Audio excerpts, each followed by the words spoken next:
we are ready to begin. We'll have a discussion on the agenda items first, and then we'll go into briefings and presentations. Mayor and Council, this evening on your regular agenda, on the consent agenda are the minutes for the July 12th joint City Council Bond Committee meeting, the July 17th regular City Council meeting, and the July 24th special City Council meeting for bond discussion. I want to commend the staff on these minutes. They're really good, very informative, and I think will go good in our permanent records. Thank you, Councilman. Item 4B is a resolution approving an application for and accepting an Edward Byrne Memorial Justice Assistance Grant. This is in an amount of $8,084, and the police department is applying for this grant funding through the Justice Assistance Grant. This is a joint grant request through the City of Dallas, and so our share would be $12,419, a portion of which goes to Dallas as the administrator of the grant, and so we would receive a final allocation of $8,084.77, and the police department intends to use those funds to purchase electronic tracking devices. Tracking. Criminals. I'm going to let the chief talk about it, because that way he can say as much as he would like about that program. Well, this is an open meeting, and I'm sure many people are watching. We don't want to say specifically what they're for, but essentially it helps us track an individual who commits a crime. So we put them at various locations throughout our community. Just curiosity question. The total amount coming to Dallas is quite a bit, and we get a very small part of it. Is that because that's what we asked for, or is that just the way they? It's divided among a number of cities, and that's just our portion based on the size of our city and the number of officers we have. Okay. There are times where we may apply for additional funds for a large purchase, for example, and we may or may not get that. This is for the tracking devices, and that's the cost. So it's just spread out amongst Yes, the sir. population of Dallas County? Yes, sir.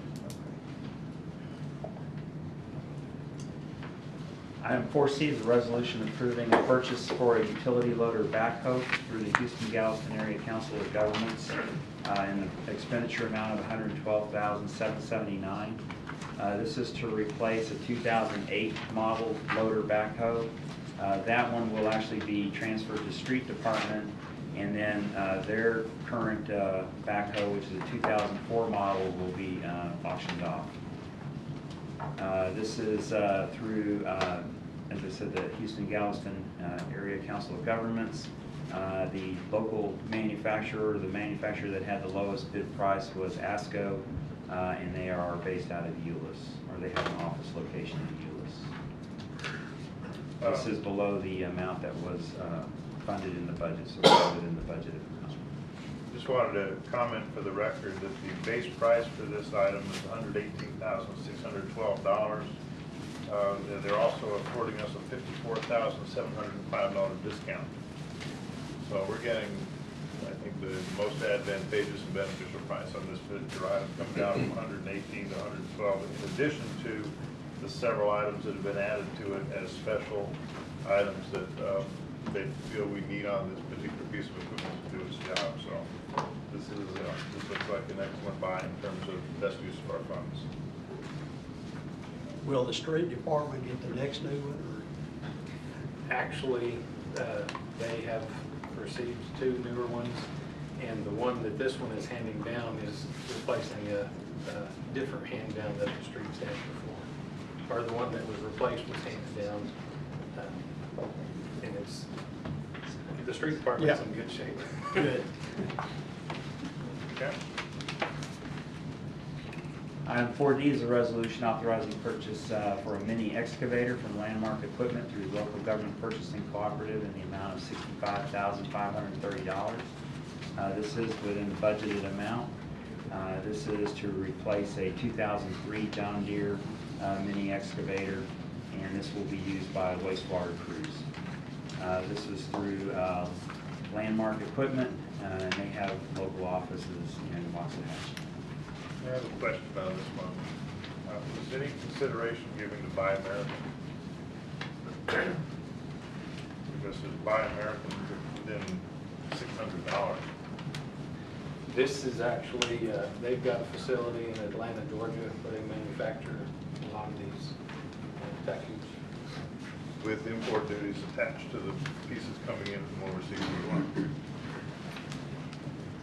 Assuming, yeah, I know you, yeah. I can tell by the look on your face, yeah. But The Bobcat that I think you're talking about as far as Buy American is a little wider, by about 8 inches, which would require us to buy a new trailer as well. And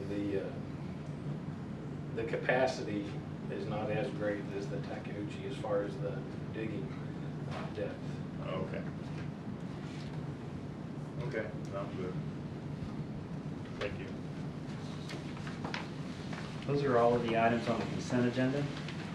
On the individual consideration agenda, items 5A and 5B are related to the budget. The first item, 5A, is to discuss the budget, the proposed budget, and conduct a public hearing. That's required to conduct that public hearing. The second item is the requirement to hold the first of 2 public hearings on the tax rate.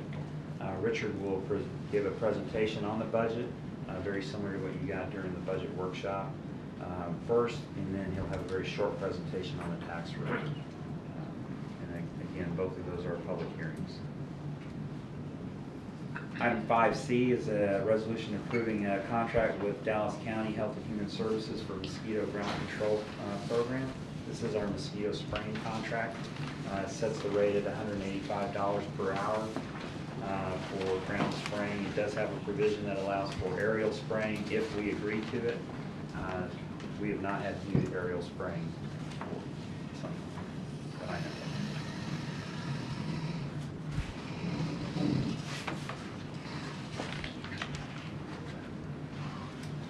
And then item 5D is a resolution approving a 1-year agreement for city paid employee and retiree medical and prescription of Blue Cross Blue Shield Texas.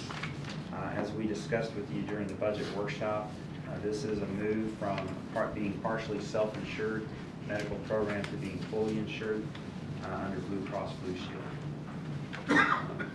As we have said before too, we are making a number of changes within the plan, increasing the premiums to employees, increasing the deductibles, and making some other changes as well.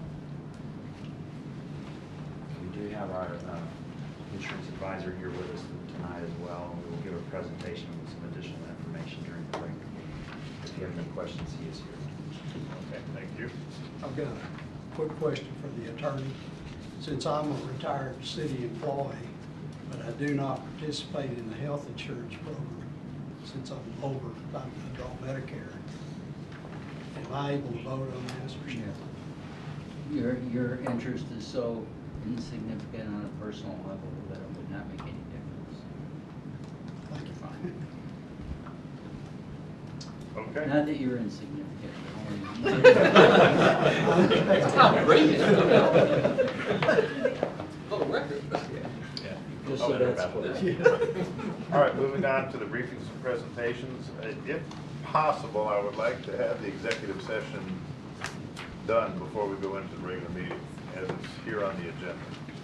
So as those individuals that are doing the briefings and presentations, keep them succinct. Let's get to the meat of each matter, and let's see if we can get them all done and still have time for executive session before 7 o'clock. Okay, first one we have is a presentation and direction of the city of Duncanville's logo. Thank you, Honorable Mayor and Council. We're here this evening to present to you some possible logos to consider. Back in May of 2017, the council had provided staff direction on coming up with some new possible logos for the city council to consider to replace the existing logo. As you all know, you did appoint a committee, which is the Duncanville Logo Advisory Committee, and there's a number of members here present this evening. I'll just real quickly, Ben Carlton, Sharon Carter, Linda Lydia, Buddy Shepherd, which was appointed as the chairman of the committee, Gail Sliger, Sonia Pritchard Smith, and Pat Weaver were those committee members that you all had appointed. And so this evening we have with us Jordan and Jeff Woolman, and they are with Misfit Brands. And at this point, I'll turn it over to Jordan. Excellent. Mayor, Council, thank you for the opportunity to come present this. This is a process that we have done, Jeff and I have done over the years a number of times with various cities, around the DFW area, Convention of Visitors Bureaus, Economic Development Corporations. So we're very familiar with how the public sector works when it comes to branding. So when we were asked to do this process, go through this process with you guys, it was, one, it's a very comfortable process for us. Two, it's a very exciting process for us because we love to get to help produce things that reflect the area that we've chosen to plant our families and our business in better and do that, be a part of that change for the better. So I want to quickly walk you through the process that we've developed over nearly 20 years of working in this. Anything unique sector. to Duncanville in your process that we need to know, or are you going to give us a 20-year history of your process? Not at all. This is 100% about what we've produced for you guys. Okay. Yeah, this is, I wanted to make sure that that you guys understood the process that we've gone through so that when we explain the options that we've brought to you, you'll understand how we arrived there. So the first step in our process is to do a deep dive, really understand what does make Duncanville unique and different, especially in this landscape that's growing so fast in DFW. There's not a lack of options for people to plant themselves, their businesses in DFW. And so we really wanted to dig down and find out what it is that makes Duncanville unique and makes it a great choice for visitors, for people to start a business, for families to plant themselves here. So the first thing that we did was we worked with your staff to go through a process that really helps us understand some of the personality points of the city. They're not definitive things. These are you more this or more that? And we walk through this process, which really, so it's sort of our first shot across the bow that helps us understand some of the proclivities that your staff understands better than almost anybody else, and gives us a real clear picture of where we're headed. So with that, we did a deep dive with the committee. So immediately following that, we worked with your committee to do some more discovery. We said these are the things we understand that we know about your city. Let's work through an exercise that you're all probably very familiar with, which is a SWAT exercise. So what we do is we list out what are the strengths, weaknesses, and opportunities and threats that we see for the city. It helps us get a really clear picture of where you are right now and where you can go. Opportunities and strengths are the two things that we really focus on. Obviously, weaknesses and threats are important to know, but at the end of the day, what we're really trying to do is to highlight those strengths and create ways to capture those opportunities. So we put together an analysis based on all of that learning, which helped us craft some questions that, and I've seen many faces in this room that I saw at our town hall, and if you recall, we had crafted a number of statements that we said, the city of Duncanville is X. Do you agree or do you disagree? And that helped us to take the information that we had already learned and run it through a refining process with the community at large to really understand whether or not the things that we had heard are the things that we want to promote collectively as a city. Further refining those questions down, we came up with a survey that we put together and you guys distributed out to your community. We had a really good response. 249 citizens responded all the way through the survey, which is good. When we put that out there, and you'll see the completion was almost 50%. That's really high. And one of the things that said to us was people are really invested. People that are here, and this is something that we heard over and over and over again in our conversations with the committee, town hall. People that choose to be in Duncanville choose to be here very intentionally, and a lot of them want to plant some very deep roots. fact that on average it took 8 minutes and we had almost 50% of the total people that visited the survey make it all the way through, we took as a great sign. So what are the things that we learned through this whole process? Because as you can see, each step that we take builds on the last step. It helps us refine the questions that we're asking to make sure that we're honing in on the things that really do make Duncanville unique. And here's the things that stood out through that whole process to us. What are the things that are most important, the strengths that are most important? Location and commute. You know, there are a lot of places you can plant yourself in DFW and work downtown, or work in one city and live in another, but you end up with a very cumbersome commute. And that's one of the things that your community really felt was a positive, a benefit of living in Duncanville, is that you can live here, you can work here, you can live here, you can work somewhere else, and the commute is not a big deal. Retaining that small town feel. We understand you're not a small town, but that small town feel where everybody sort of knows everybody else, and it's very comfortable and it's safe and it's positive. That's one of those things that we heard every single interaction we had with your community, with your committee, in that town hall. We heard that over and over and over again. Another big strength that we heard was the diversity in the city. And those are the three main things that we heard everybody collectively say. These are the things that make us special, and we need to keep those things. Secondarily to those, we heard terrain and trees were a very unique aspect of Duncanville life. Affordable housing, friendly, and your schools were all things that rose to the middle of our survey as we went through this process. Safety, library, neighborhoods, community, police and fire department. These are all things that were repeated over and over again, but didn't have quite the coherence that we found with some of these other statements. So from this, what we did is we put together a positioning statement. So the positioning statement that we worked through with the committee is for families overwhelmed by the sheer number of places where they could live in DFW, Duncanville is a must-see option, tailor-made for folks wanting the best in small-town living for their families without a miserable hours-plus commute. We worked through that with the committee. We made a number of revisions, came back, and we got the committee to agree that if we take all of the things that we learned and kind of smash them together into one small statement, how would we represent that?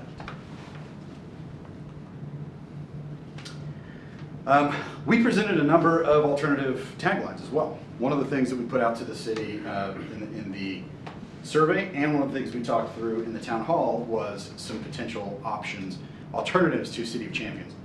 Ultimately, we found that there was such a strong desire to keep that, such a strong connection with that history, that we felt that was the best option moving forward, is to continue to use City of Champions as the tagline. But it is one of the things that we explored fairly extensively, and this one rose to the top in every single form that we were able to distribute it to your community. So we put together 10 different versions, or 10 different logo ideas, and worked them through with the committee, and narrowed it down to two distinctive options. One distinctive option on the left is sort of an homage to the existing logo.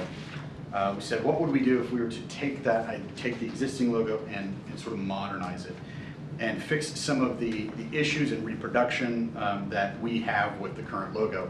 For instance, when you scale it down small, it's hard to reproduce some of that detail. It's hard to reproduce when it's embroidered, things like that. We tried to address some of those specific issues while keeping the essence, the spirit of that existing logo. That's what you see here on the left. On the right, one of the things, again, that rose to the top of consideration was the beauty, the natural beauty, rolling hills, lots of trees. You are a tree city, as you have a plaque on the wall. And so we wanted to bring an option, and the committee recommended that we bring this option to council, was the one on the right, which has a hill, a tree, and a trail. And you'll notice that there's a subtle D inside the trail that you can pick out, representing a lot of the things that we heard from the committee. Keeping in mind that the things that we heard again were small town feel, safety, sort of an escape from a lot of the big city bustle. I think that either of those directions are fantastic directions. We would not bring you directions that we did not believe in. What we brought back to the committee, we always present our first round of ideas in black and white. We don't want them sullied by individual preferences and colors. And so what we brought back to them was some options, various options in ranges of colors, and worked through that again with the committee and went back and nailed down some specific color options as well. So on the left, you'll notice Duncanville's in blue, we've got City of Champions in gold, keeping in mind that what you win, the top medal that you can win is a gold medal. We've got the red, white, and blue representing Texas, and then we've got the gold star. The gold star is Duncanville in this case. And over on the right, we've got a very friendly blue and a very, very lively spring green. The blue obviously is very welcoming, it's very calming. The green really represents the future, that bright, vibrant future that I think we all collectively see for the city. So, represented very large, obviously it's a pretty big, bold statement. And again, I think it's a fairly good modernization of the logo that you guys have been using for a number of years. Represented in use, it works very well small. Even when you start to lose the tagline City of Champions, Duncanville and that big D right in the center of the state really stand out and really pop off the page. We believe it will work well and be reproducible in embroidery, which is, again, one of the issues and scalability that we have with the existing logo that I know you guys have had trouble reproducing. We think this will reproduce very well in those applications. Of course, if I was driving on the highway and I saw that, I would be very impressed. So, this logo, again, it works very well. Big, bright, it's bold, it's vibrant. And again, when you reduce it down, that Duncanville is still readable, and the logo mark itself can be disembodied from the text, and it works very well on its own. There are certainly applications where we think that would be relevant, not necessarily always, but certainly could be used that way. And again, embroidery is one of those things that's, anytime you reduce anything down to, you scale anything down, even the Nike logo, which is incredibly simple, starts to lose some definition when it gets too small. We think the smallest you would use this, you would still be able to see every little detail of that logo. And that is very impressive. Why So, did you change the colors? why? Yeah, I mean, you could have used the same blue you used on the first one and a truer green instead of a yellow green. Well, it's good question, good point. One thing I should have mentioned before I even started any of this presentation is, one, we're seeing this projected with the lights on, and those colors are not really representative of how we would recommend that you use them. We have handouts for City Council that will show the intended representation of those colors a little bit better. This is something that we struggled with doing presentations on this screen specifically. Kind of didn't answer my question. I still wouldn't use those colors. Okay, well, that's I wouldn't fair. use those at all. That's fair. And I'd like to see that logo in better colors. Okay. Like the blue, like on the other logo, and a green, like a real green, not whatever that is. Well, I think, Lime or and again, I yellow. mean, it's yellow green. Yeah, that's fair. I think maybe you'll like it better in print where it's intended to be represented. Is there a reason why that y'all went with those variations of colors? So I guess this is what Councilman James is asking. Good committee. Yeah, sure. We brought a number. I mean, certainly it starts with our recommendation. It almost disappears. What's that? City of Champions in that color. Well, these are great I feedback. paint. Mhm. Those are terrible colors. Okay. I mean, if you're gonna use it for a logo or something that you want to pop. This one pops, but I don't like the logo it was. I think this one was more representative of. Okay, great. So really where we are right now, council, is that we wanted to present these to you this evening, and you have multiple choices. One choice would be to take, if you'd like, Ms. Fitz can take back the input that the council provides and make those tweaks to it and bring that back. We can bring that back to you at a later date if there's one that you like over the other. In addition, also, the option is to stay with the current logo and not do anything. And so really what we want is we want direction from you all in terms of what you would like to do. Would you like to look at maybe making some alterations or one of those specific over the other one? Or would you like to stay with the existing logo? Obviously, we will use this for multiple purposes. We will use this from a marketing standpoint, a branding standpoint for our community. We'll use it for public information. We'll use it for the Parks Department. So it'll be used across the entire city in multiple mediums. In addition, we will not, if the council so chooses to select one of the logos and approves one at a later date, a different one, this logo would be put into the community through attrition. So we wouldn't go out and immediately spend hundreds of thousands of dollars going through and replacing everything. That would be, those logos would be replaced over time through attrition. Obviously, some initial cost would be possibly business cards. Letterhead, we do not really print letterhead. That's through a template, so that's not really a cost there. But in terms of like your city vehicles and your uniforms, as well as your street signs and things like that, would be done through attrition. There's a great similarity between the hill, tree and trail in the city of Cedar Hills. That was my thinking. And to me, it's confusing. And it doesn't help that Cedar Hill uses different trees too for their logos. It's almost as if, you know, if you take out the words of Cedar Hill and Duncanville and put just the logos up, people would have a difficult time understanding which one's Duncanville, which one's Cedar Hill. I seem to like this first one. I think it did a great job on really the identity of how you define the star in Duncanville, how you define the red, white, and blue for Texas. I thought that was great. The city of Champion kind of bold and stand out. I love the vibrant information you shared about why it was in gold. Only thought I would ask would be the D. How could you distinguish the D in Duncanville to be more bolder, not just in color, but maybe in font or something that will stand out a little bit more that the word Duncanville? Because right now, all I can picture is the current Duncanville. If you go down 20, if you look at our Duncanville sign, of course it's in black, so it looks a little different, but it's just blah. And so I'm just kind of asking about how would you define the D in that font a little bit more in that first selection?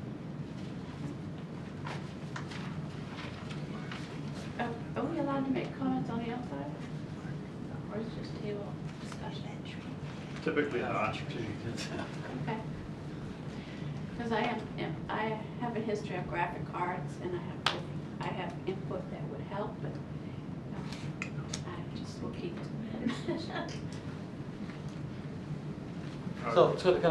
Can I add that in the form of a question?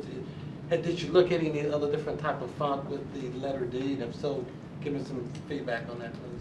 Sure. So what we presented is really a simplification, and when you start adding a lot more details, we get into some of those issues of reproducibility when it gets smaller. I mean, it's certainly something that we can explore, trying to make it bigger and bolder.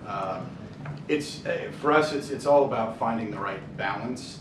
And when you make this pretty small, you still get all of the elements, and that's a big component of consideration as we play around with this. And if you went back to the cutting room floor at our office, there are dozens and dozens of each one of these before we present our recommendation.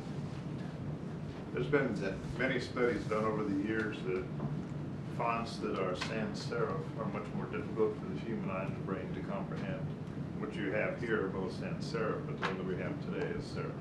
Why is there some change to that? So I think it's a good point. I would challenge that wisdom to say that when you're talking about a logo specifically, for instance, you know, besides IBM, I'm having a hard time coming up with anything that uses a serif, you know, existing. You know, I think it's very readable. I think it would be hard to say that even small, that it would be hard, you know, for somebody to interpret what that means. I also think that these are much friendlier and more modern. I think when you get into, you know, using a lot of serifs, that has a very, I want to say retro, very classic feel. Jeff? I would point out those studies have to do with readability for long form use of text in printing. So newspapers go with serif fonts and what have you. A logo, one word, is really not an issue. And as far as a more modern look goes, serif is less modern looking to most people. So in the state of Texas, you have the large D, which I think is an outstanding, it stands out to me when I just look down. So there's no simulation to that, the D in the state of Texas versus the beginning of the D in Duncanville. There's nothing else that you looked at in that end. It didn't match up. I really love the staying of the D here in Texas, is what I'm saying.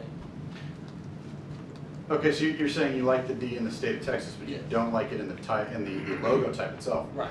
Okay, gotcha. I thought we were going the other direction. Okay. Yeah, we tried a lot of different things. So one of the things that we strive, again, but going back to balance, that we strive to achieve is a balance of elements. And if you have if everything is big and bold, people don't know where to look, don't know where to focus. And we did try a number of different variants. Duncanville's a fairly long word as well. Which is why when you have your current logo stacked with the logo on top, Duncanville is almost unreadable, it's so small. And that's one of the things that we wanted to avoid. So that's actually a very condensed version of that font. It's real tall, and that's a fairly condensed representation. In fact, both of them are kind of condensed versions of those fonts. I mean, it's certainly something we can show you and say, you know, bring it back and say, here's the difference, and here's, you know, let you make that determination for yourself. We did explore a number of different versions. This one had the best balance. What are you looking for from us tonight? If the council would like to make a selection on one of the new logos and provide any input, feedback, like what you're all doing, to bring back some variations of it, or if the council... D for me doesn't do anything, but that could be DeSoto, you know, as a D on Texas. If the council would choose to stay with the existing one, or the final option would be if council would like to give direction to go back to the drawing board with something completely different. So we're really looking for some guidance for you, so that way if we are moving forward with a different look, then we could bring that back to you all in the future for a vote.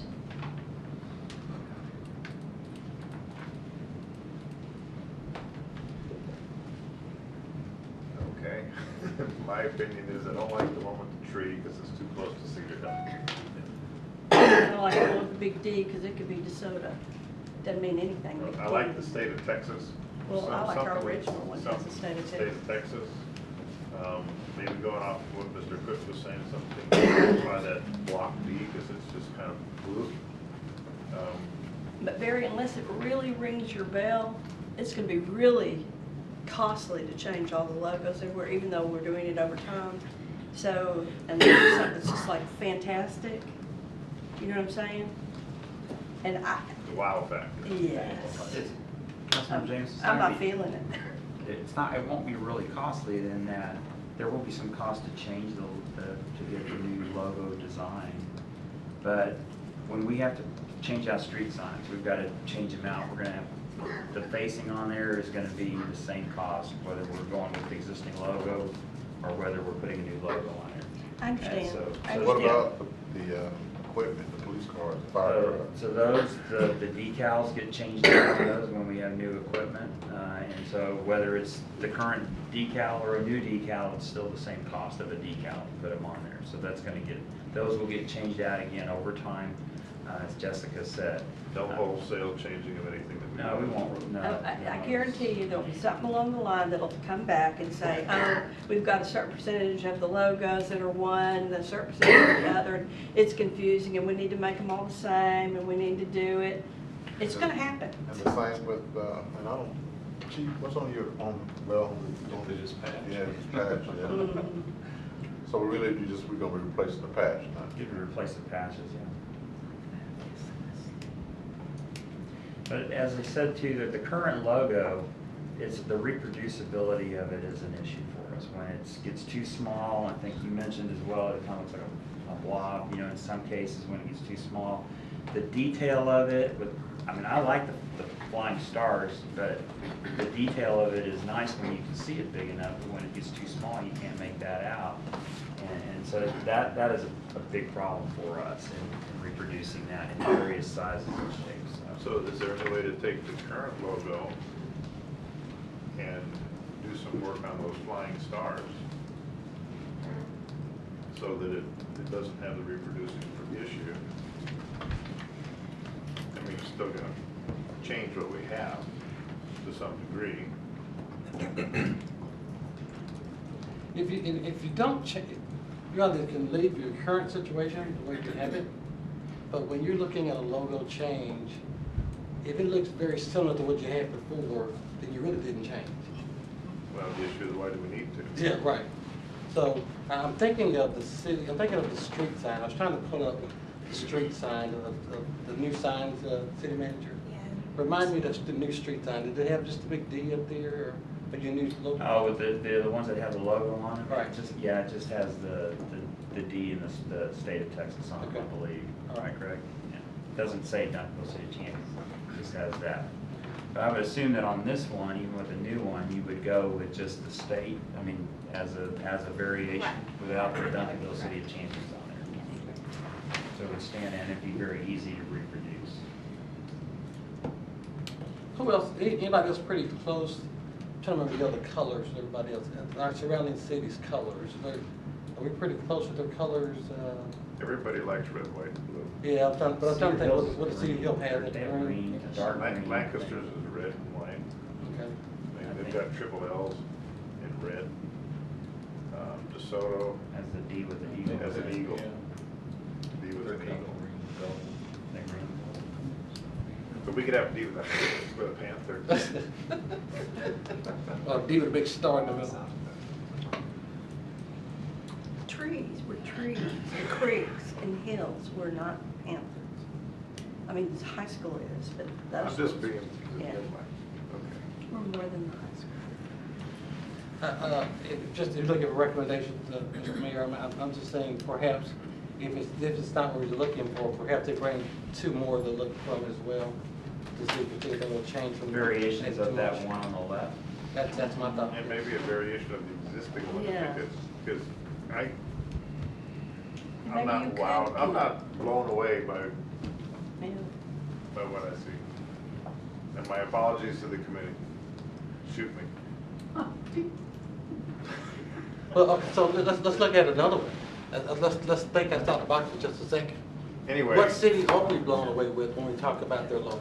I don't know, but I'm looking at the clock and we're way over time on this one already. I was hoping to get done by 25 after, we're pushing up on 40. But can we think of that? Can we think about How much I'll just work a little more what with cities it. are we thinking about that can blow us away? And I would like to see, I mean, I like that, because I do think, when I think of Duncanville, I do think of creeks and hills and trees.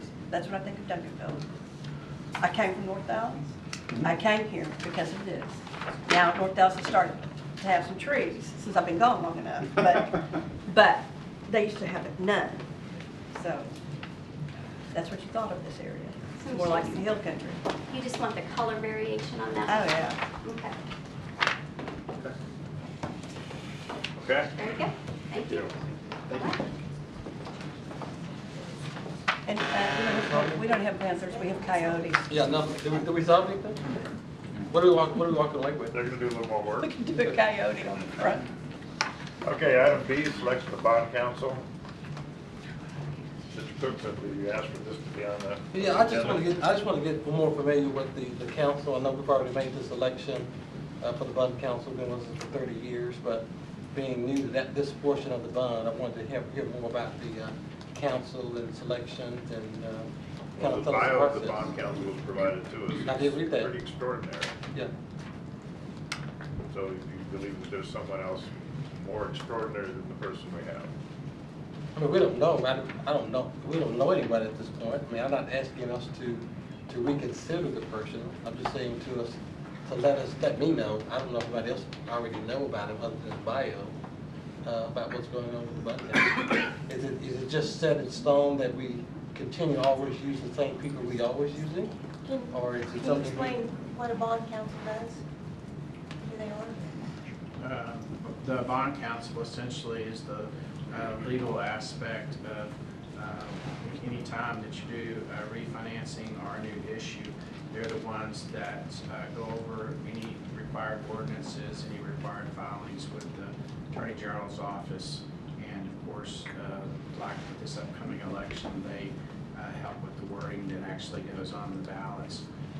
Beyond that, they also, the firm that we have has an excellent tax department, and some of these issues these days get real tricky, whether or not you can issue tax exempt bonds, and so you have to be very careful and have a good tax department that backs you up. And so that's been really the probably the outstanding features of why we've remained with Bob Dransfield and Fulbright Jaworski. And they have worked closely with Hilltop Securities, First Southwest, I think, for a number of years as well. First Southwest has been our financial advisor. They're financial advisors for a lot of these. I'm satisfied with that. I just didn't want, I didn't want to just come aboard and just, because we've been doing it the same way every time, we continue to do it the same way, or the same person. And so that's why I asked to talk more about the bond counsel. And Your question has great merit, and when I saw the bio, I read through the bio, and I looked at other resources, and I think we have an extraordinary individual on our side here.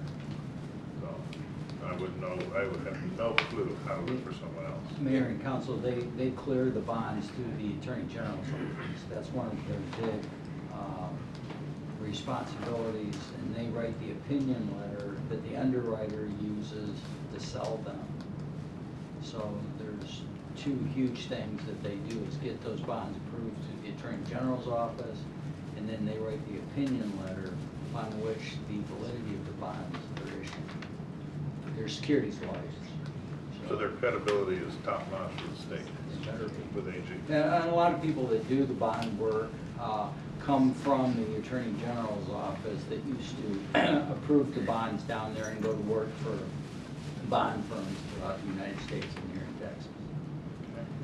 And then we were talking about the Fieldhouse a few years back.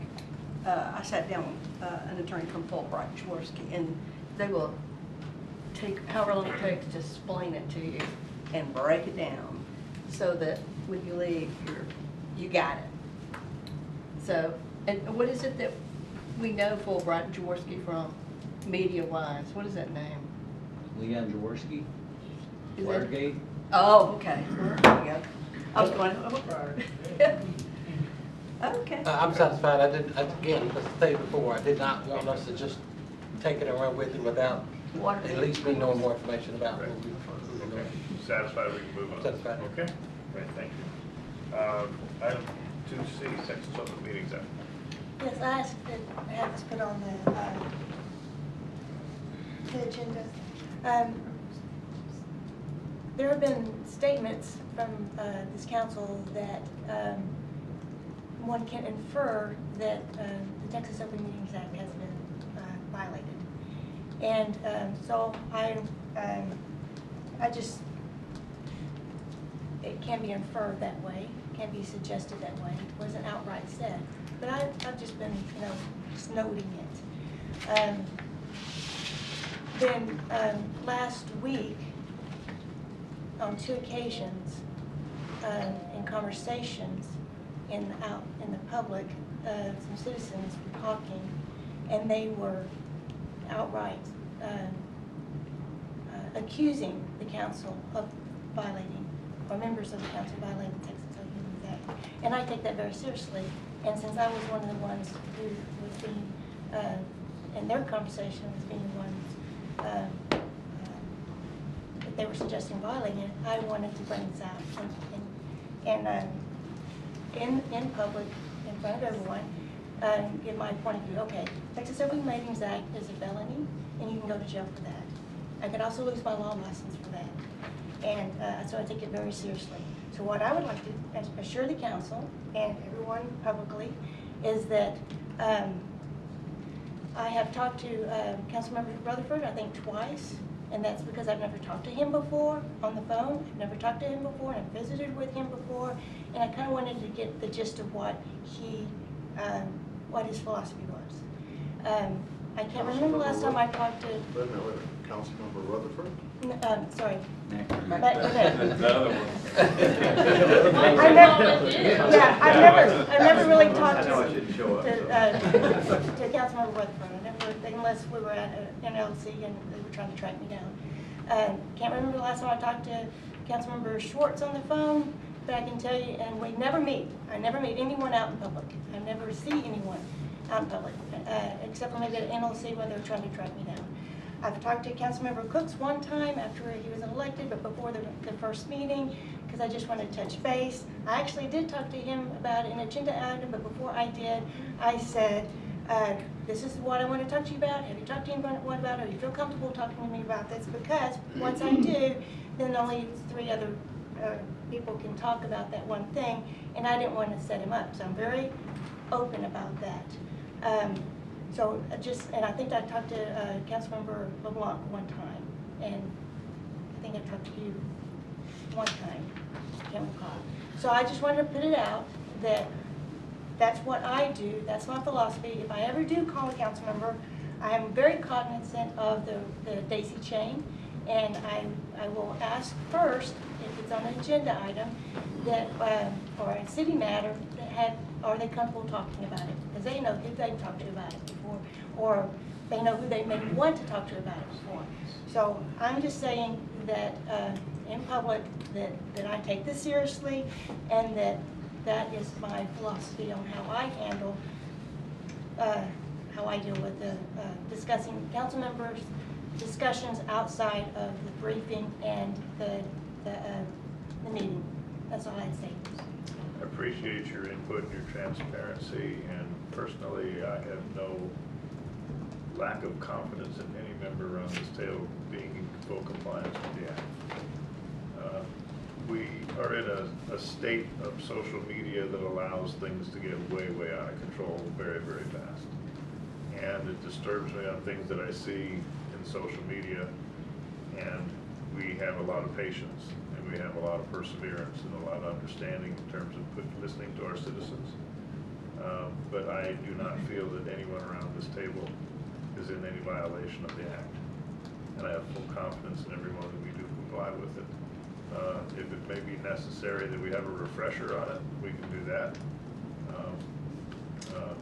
Mr. Hayer can do a refresher on the Open Meeting Act, just to make sure that we have no misunderstandings of what it can and can't do, and how it applies to each of us individually. I thought you put it on here, and, I mean, before I read that she did.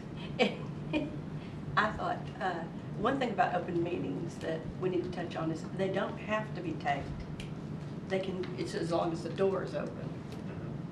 So we had, you had said something about that, and I thought that we were gonna maybe.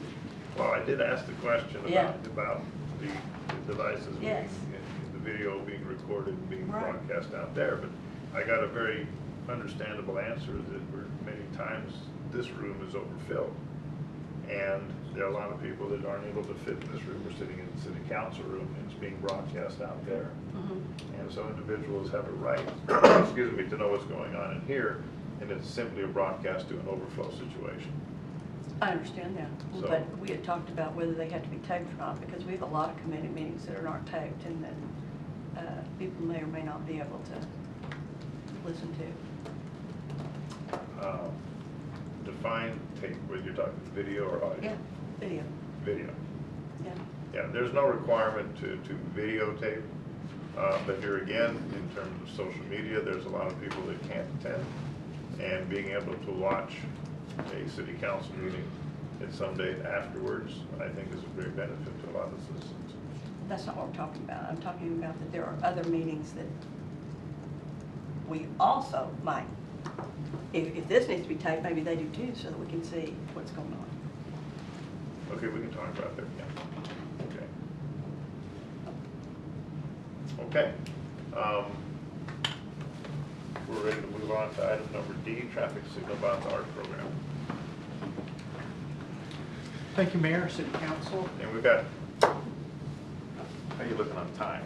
I'm going to be very succinct and brief. I do have some choices though for you all, so I'll try to, hopefully they'll be self-evident and we'll continue on. So since we have a few new council members and new mayor too, I just thought I'd give a real quick background on this traffic signal box art program. In the 2017 comprehensive plan, it specifically recommended creation of an art commission to implement and promote public art throughout Duncanville to enhance the city's identity and character. And so consistent with that recommendation, multiple residents have suggested this type of program as furthering public art in Duncanville. And also a ad hoc group of business owners and residents called the Duncanville Design Studio has also embraced this possibility to activate local artists and enrich the community. There are multiple examples of this across the Metroplex. I specifically reached out to Grand Prairie, was able to observe their judging of their contest, and it was a very awesome deal. So there is funding in the one-time project fund for this, and this actually did get presented, the framework, to City Council on December 5th of last year and was approved. So the initial call to artists was released on February 1st with an initial deadline of the 30th of March. And unfortunately, we only had 3 submissions, and that was from one Duncanville artist by that deadline. So the deadline was extended to May 4th. After that deadline... We got it, Tim. We can read it. Go ahead. Okay, there's only one more, so... we extended it to June 29th, and now we have a total of 11 submissions from 3 Duncanville residents, 4 DISD students, and 2 Dallas residents. So I'm going to present to you what the submittals were for you all to take a look at and evaluate what you might want as a possibility on a wrapping of these. And these different themes are up at the top. What it was themes they had to choose from. This was Hastings Elementary participated in this as well. We had an art teacher from there that got her students involved. Yes, yes. So it was really cool to see them engaged. And this, I mean, this is elementary art. It's awesome. I'm excited about what they submitted. So. We need a coyote. People love them so much. Right. So I'm just kind of going through these a little briskly. Some of them obviously catch the eye more than others. And so we had 6 suggested locations. We did add a location at Cedar Ridge and Center Street that was additional to what we had presented in December, and that was because of the Hastings submissions. So since that's the closest one to their elementary school, we thought that would be a good location for that. That one in particular is up for replacement, that traffic signal box, so we would not do it until after it was replaced the first part of this next year. The questions that we have for you all is, which of the 11 submittals does City Council wish to select for wrapping? Is there any preference as to specific designs on specific locations or any other further direction? So, straw man vote. I like the Rewind veteran it, ones Tim. at center, by Rewind the veteran one. The veterans. The veteran one, Yeah, by the, our, right there? yes, by our memorial at Center and Main. Okay. Would they be cleaned up a bit, or would these be exactly as Yeah, they can are? we see these like on paper printed out so that we can look at them? Because it's a whole lot different to see on a slide than it is actually reproduced on. Certainly, I can Print out. print. Yeah. Yeah, I can I print. mean, like, okay, is I some, can do- would we take it exactly as we see it, or That was somebody It can is, make it is up going to a be bit? Did you want it pretty colored in, clo- Barry? really darn close to it. No, I'm just saying, go back to the one with the stars and stripes. Right, right. And that That- was some of the challenges. That's is some of really the- rudimentary. Yes. I like No, this. this one Yeah. is, this And isn't, then- this is, And then the train one, That was not- that was not a the kid. train. that was not a kid. At Main Street in Davis, the train Right, depot. that could be a possibility. Up at Main Street in Davis. That's the train one. Main Or the Street- history. Yeah, Main Street in Davis. Go back. So this actually was an old logo from back in the day, is my understanding. It was not copyrighted. It was a Duncanville, the superb suburb. Well, they can work as it's hyphenated, so move on. Okay. And this one, that Can one's you nice. just print them so we can look at them? I can Yeah.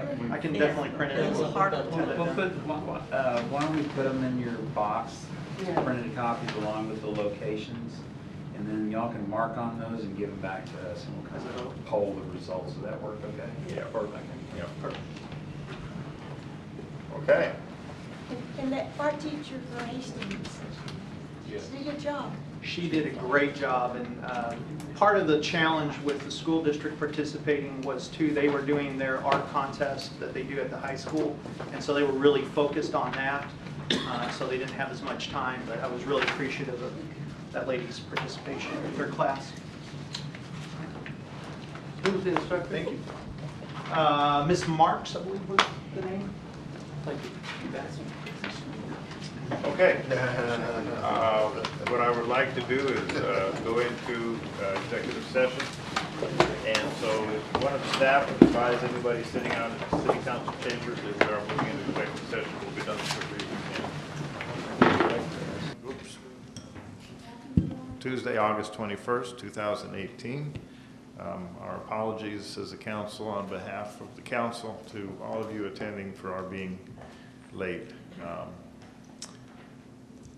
Some businesses had to be taken care of at that particular point in time.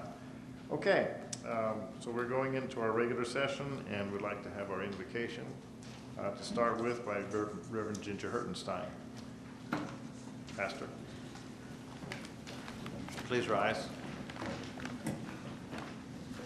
Mayor Gordon, city leaders, council members, and citizens, will you bow with me in prayer? God, we come to you tonight as people who love Duncanville, the city of champions. Champions achieve their standing through vision, commitment, and perseverance, propelled by others who believe in them. As a city, we are inspired by the possibilities set before us. You, God, have given us these leaders to make decisions for the good of the city. They have enthusiastically embraced a recommendation for building and rebuilding projects in Duncanville so that our city can flourish. Therefore, we pray and ask that you help us accomplish not just the projects, but as citizens approve them and the work has begun, we as citizens would learn the joy of working together. Let our mayor, council, and city employees relish the value of being here for the community. Let us take pride in our work, laying aside all quarrels, divisions, and falsehoods. Make us the example other towns and cities need. Let us pray each day for your help, asking for divine harmony and peace, for you are willing to give it, and only you can provide that. Today I set the example by asking you for help and guidance and truth. In the days to come, may each leader pick up the mantle of prayer, and when distressed, simply invite you in. Some take pride in our own resources, their own human wisdom and personal determination. but we take pride in being citizens with purpose, neighbors who enact common grace and depend on you to attain a very hopeful outcome. So bless us, Lord. Give us the most out of our investment, far beyond physical constructions. Make us people who are real champions in your eyes. I pray these things in our Savior's name. Amen. Amen. Thank you, Pastor. Please join me in pledges to our flag, please. I pledge allegiance to the flag of the United States of America and to the republic for which it stands, one nation, under God, indivisible, with liberty and justice for all.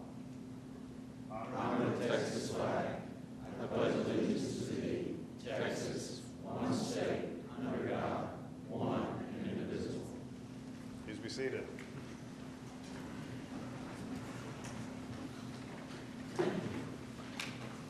Moving on to item number one, item 1A, Mayor's Report. I don't have a report specifically per se, but I just wanted to make an announcement.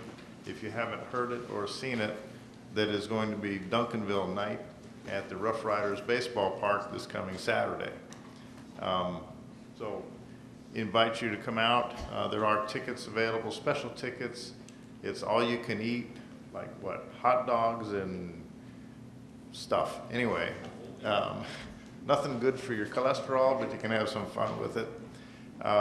Mark Cooks is going to be throwing out the first pitch, and I'm going to be catching it. Yeah, so it's comments from the gallery always. So.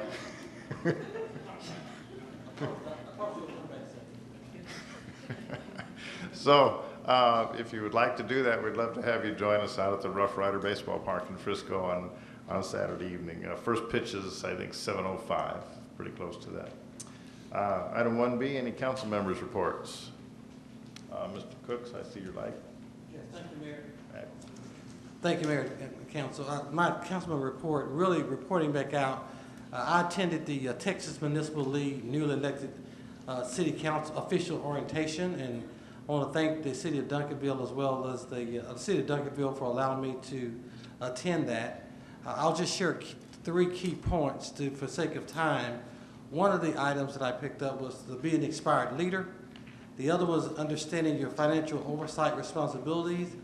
And the other was your city's revenue and economic development. So those are 3 key points that I picked up from the Texas Municipal League newly elected city official orientation. Secondly, I'd like to remind everyone, I think tomorrow is early voting for the penny swap for our city, and so we'll just encourage everyone to go out and exercise your right to vote for the penny swap that's going on starting tomorrow for our school board. Lastly, Mayor already mentioned about the Rough Riders, but lastly, I also have asked, or asking District 4 that to meet me at the Louie's Cafeteria. I'll be doing that every 4th Thursday of the month, where I'm meeting with District 4 or anyone who'd like to attend, and just having lunch there at Louie's in our city.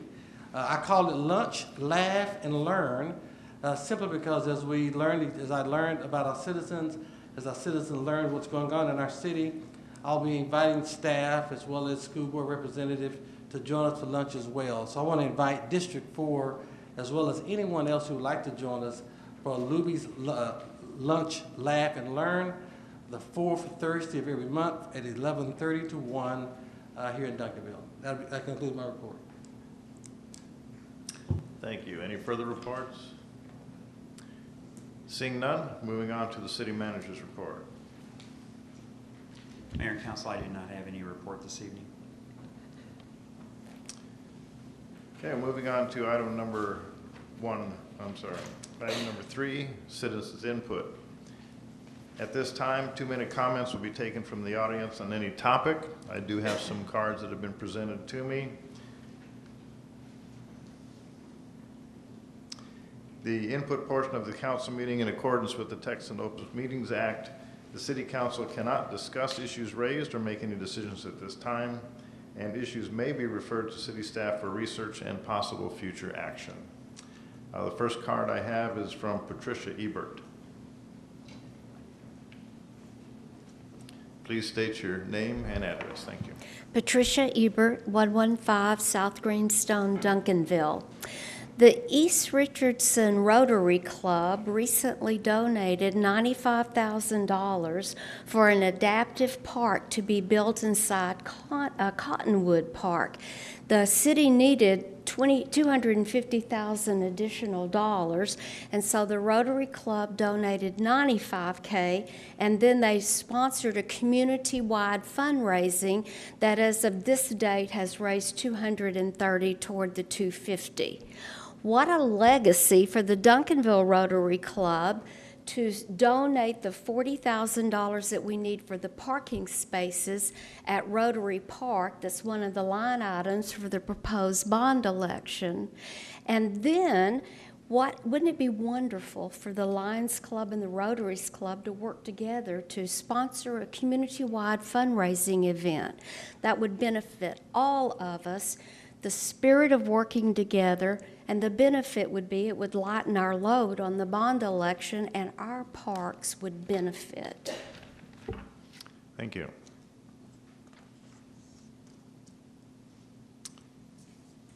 Tammy Abney. Hello. Please state your name and address. My name is Tammy Abney, and I'm the business and property owner at 926 South Cedar Ridge. I'm here to speak against a proposed SUP to be issued at 928 South Cedar Ridge, a neighboring property.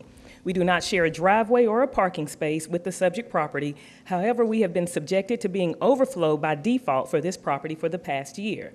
The applicant is requesting that the city grant an SUP to operate an event hall in an already densely populated strip shopping area, making parking a serious issue. Already operating at this location is a barber shop, a beauty school, a Zumba studio, two retail locations. The addition of an event hall in an already crowded space drastically infringes on my rights and space as a property owner. As a refresher, I'll remind you that in October in 2017, the city granted an SUP for the same property to allow the operation of a beauty school at the location. The inadequacy of the parking was discussed at that time. The current SUP applicant falsely represented themselves as an office space, requiring only 5 parking spaces. The current suggested SUP requires an additional 17 spaces in order to meet these requirements at the location. City Planner Chastity Allen presented in her August 13th informational packet to the P&Z that there does not appear to be an opportunity to add additional parking on site. Additionally, even with reconfiguration, it is unlikely that additional 17 spaces needed to accommodate the requested event hall usage is possible. I would also like to add that a citation was issued by the city in March of 2018 and directed them to apply for a SUP. Remember, they falsely represented themselves for CO. An application was filed in July 2018. However, they continue to operate having large wedding, funeral repasses, nightly BYOB dance parties weekly without any accountability. I'm speaking against the proposed SUP for the event hall at 928 South Cedar Ridge. We have to consider restricting business coming to Duncanville under the guise of operating an event hall in order to bypass dance hall and TABC requirements. Thank you. Thank you.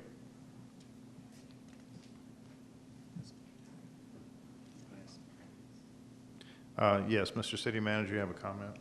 Yes. Ms. Abney, this item will be coming before the City Council on the September 4th agenda. I would encourage you to come to that meeting to where you can also voice your concerns at that time when the council will consider that item. If you're not able to make the meeting, then I would encourage you to send your comments to Chastity so that she can make them available to the council as well in writing. But it will be on the next agenda. You're welcome.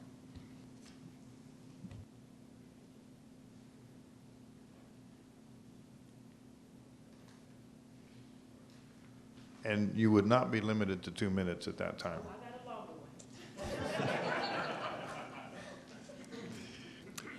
Wesley Jameson.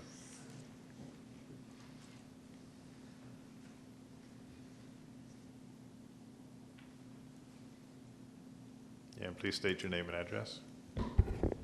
Wesley Jameson, 1214 Lady Lane. On November the 6th of this year, it's not only going to be an election for the midterms in terms of state and federal officials, but it's also going to be a crucial date here in the city of Duncanville, or there's going to be a bond election.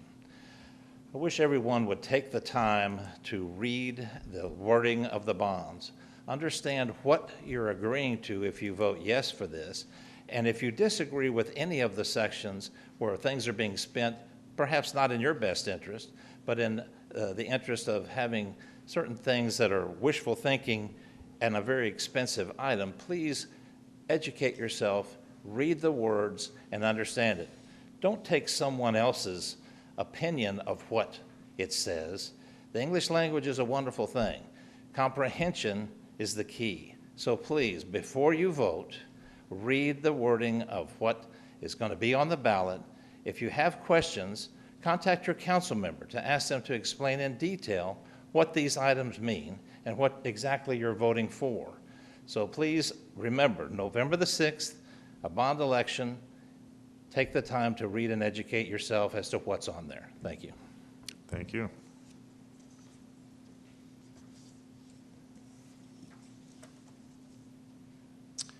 I can read the first name, but I cannot read the handwriting of the second name. The first name is Brad.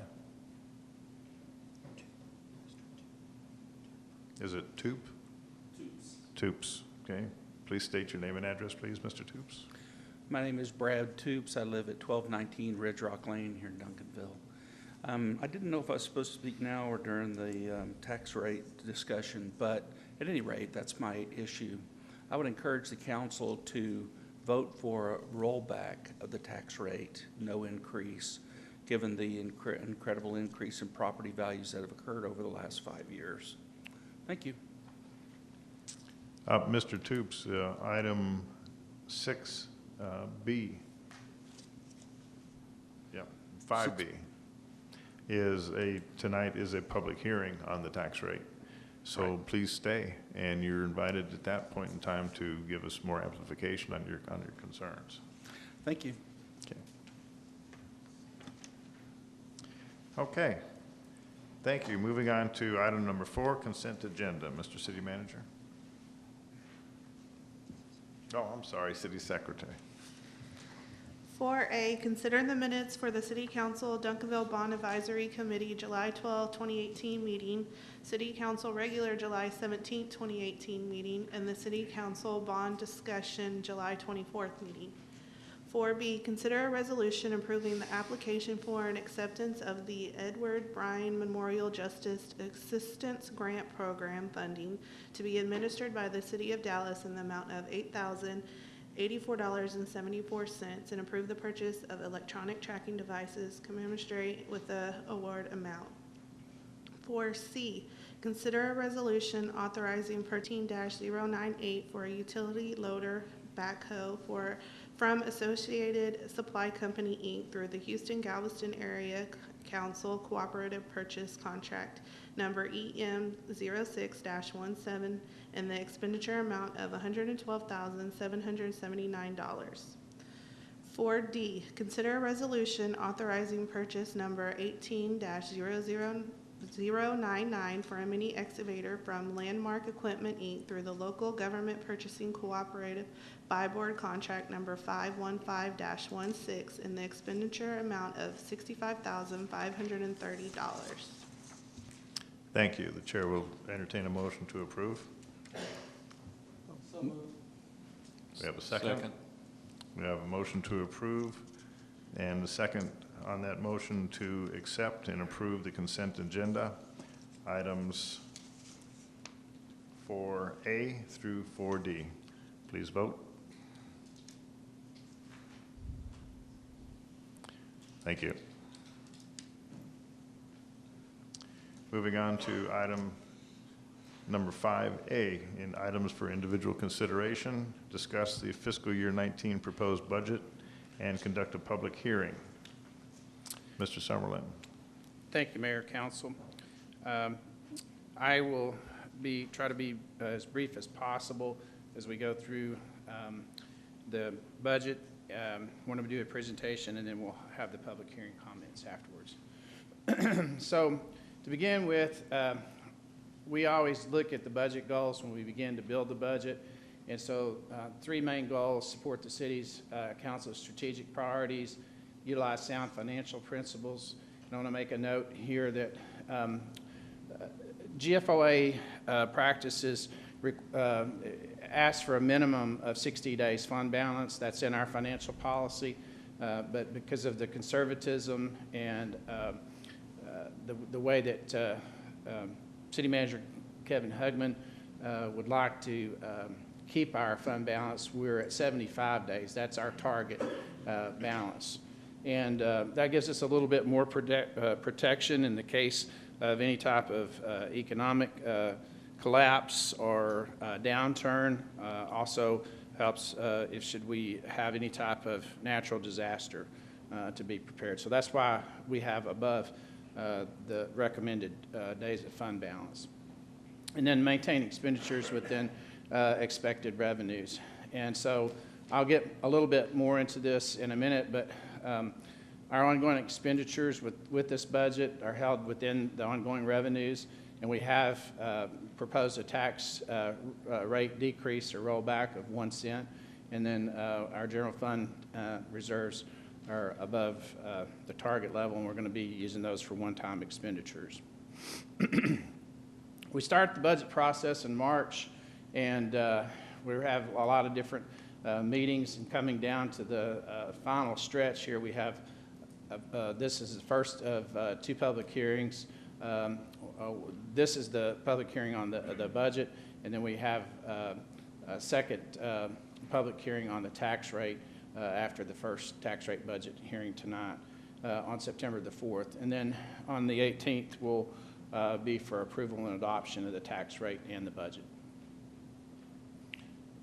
Looking at the budget highlights, again, we have a proposed tax rate reduction in this budget of 1 cent, and that's going to be reducing the property tax rate from 0.758447 to 0.748447. We have an increase of $1 million over historical levels in funding our street maintenance budget.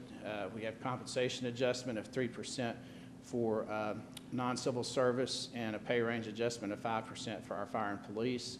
A reduction of $721,000 in fleet replacement, and then the ability to fund $2.6 million in one-time projects. And this includes $1.6 million that we're allocating for replacement of aged leaking roofs at several of our city facilities, City Hall here included in that. In this budget, there are no proposed increases for water, sewer, or garbage rate collection for fiscal year 2019. And then we have $6.2 million in capital improvement projects to water and wastewater.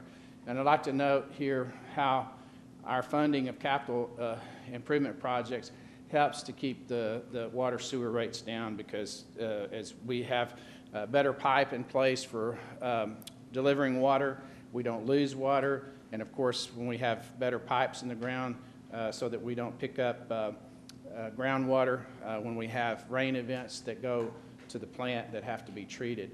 So those are very important in keeping our water and sewer rates in check. So let's look at the entire budget real quickly. All the expenditures by fund, total of $61 million, primarily in the general fund and utility fund. Expenditures by category, you see that 38% is in salary and benefits and 34% in services. These services include things like our utilities for electricity, gas, water, and then also services like professional services and other things that we don't have the staff to do. Total revenues by source, $59 million. We have property sales tax and then the wastewater and water fees making up the majority of that.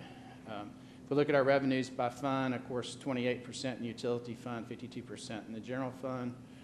Look at the general fund big picture. Our proposed budget for FY19, we're going to end the year with a target fund balance above the 75-day fund reserve target of $332,000. So we'll be ending with about $6.5 million in our general fund balance. And we'll talk a little bit more about some of the proposed uses of that in a moment. Our salaries and benefits, this is our general fund expenditure by category, $32 million. Most of it goes to salary and benefits, and then the services that I mentioned before that we don't have staff available to do. The fund revenue by source, of course, most 50% comes from property taxes, 25 from sales taxes. So those are the two primary components. Look at our general fund revenue sources. Here I've calculated all the increase, decrease percentages, and then I'll get more into those in a moment. So some of the primary things that are driving is the $1.4 million increase, 9.7% increase in property values. But along with that, we have a decrease of $1.3 million, which was for a proposed street maintenance fee that the council elected not to levy. And then we also have down below a decrease of $1.4 million that was, we had a transfer from our debt service fund into the general fund. That did not happen. There was no transfer made this year. And then a transfer from our one-time projects fund of $1 million that, again, did not occur in FY19. We look at our certified property value and how this has performed over time, and you can see how we went through the housing crash and kind of leveled off here in the 2012-13 range, and then we've been on this upward trend since then as property values have increased. If you look at the total tax rate breakdown, you'll see that the total tax bill, 52% goes to the school district, only 25%, a quarter of it goes to the city, and the rest goes to the county. This is how that looks graphically. So a little over half goes to the school district. If we look at our single-family resident values, again, those follow along the same trend lines where we had this decrease as the housing crash took its toll, and we kind of bottomed out in 2013, and those single-family resident values started increasing as property values increased up to the current level of $135,000 in Duncanville. Average city only tax, again, shows the same pattern that discussed on previous slides. And then if we look at our daily property tax that's paid on the average single-family residence, you kind of get an idea of what, how your property tax goes for the services that you receive. And so back here in 2008, we were at a little over $2, and now we're up here at the $2.79. So what do the citizens get for $2.79 a day, which equates to $83.70 a month? They get 24/7 police protection, fire protection. You get streets, sidewalks, and traffic signals maintained. 17 parks, 13 playgrounds, 244 acres of parkland.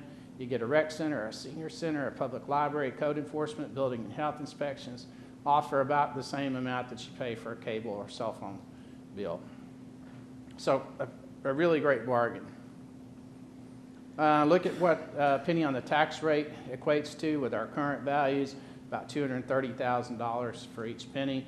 And if you break that down, what kind of impact that would have on a single family residence, that would be an annual impact of about $13.59 and $1.13 on a monthly impact, or 4 cents a day. This is how our Duncanville tax rate, how it's performed over time since 2011. It's on the black line here, and then we compare it to Cedar Hill, DeSoto, Dallas, and Lancaster. As you can see, we're kind of in the middle. This is one of the ways that we can demonstrate how we compare to other cities when we talk about our residential taxable value per capita. This is essentially the taxable, the residential taxable value divided by the population. And so you see how much burden or value is on each person. We come in at 40,000 versus 36 at Lancaster, which is a little bit lower, and then the higher ones. If we look at total taxable value per capita, it tells a little different story. We're kind of on the lower end, or the very lowest end of the cities, and that includes commercial and business personal property along with residential. And then if you laser that out and look at the commercial taxable value per capita, that kind of tells you how much is being contributed to help offset the burden on the residents. And of course, Dallas has a tremendous amount of commercial value, and they're at the top, and then Lancaster, DeSoto, Cedar Hill, and then Duncanville at the bottom of the spectrum. Residential tax levy per capita, again, this is a way of taking the total amount of taxes that are collected and dividing that by the population. And the residential, we're on the bottom end of the spectrum. Again, with the total tax levy, including commercial and business personal property on the bottom. And then if you look at that commercial tax levy, again, this is an indication of how much that commercial is contributing. So $355 for Dallas, Lancaster $180, DeSoto $152, Cedar Hill $123, down to Duncanville at $106. So this just highlights the importance of economic development and continuing to increase our commercial property values. Sales tax history, we've definitely an indication of how we have been increasing, and part of that's due to the economy, part of that's due to economic development. We look at our general fund budgeted revenues, expenditures by service area. Half of it goes for public safety, fire and police, public works, and then the other slices of the pie. General fund expenditures, again, we look in at $1,350,000 less in general fund expenditures than we had in the prior adopted budget year. The main drivers behind that were $693,000 reduction in street maintenance that we had in public works, and then we had no transfers from one-time project funds of $1,375,000.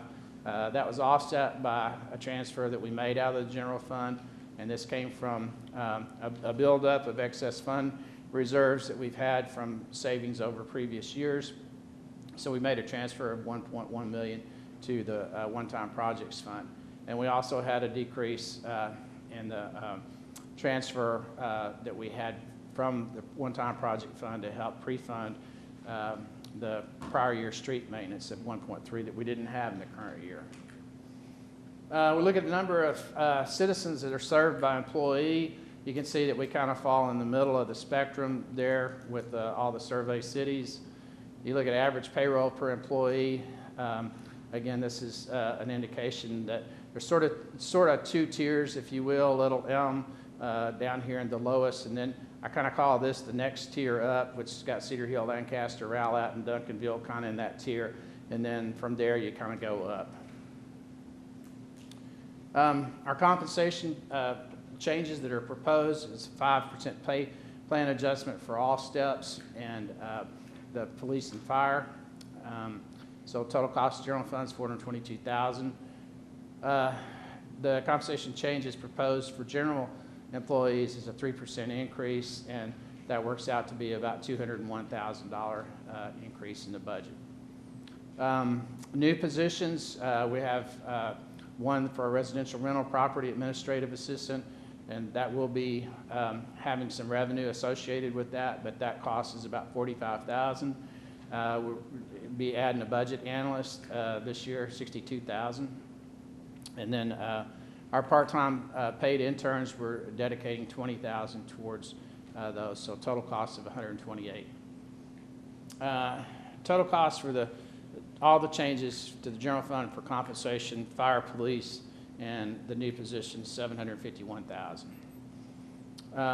We have some projects that are proposed for our one-time project fund, and probably the most notable is the roof replacements that I talked about a little bit before. That's for City Hall, Police Station, Library, Rec Center, Senior Center, $1.6 million.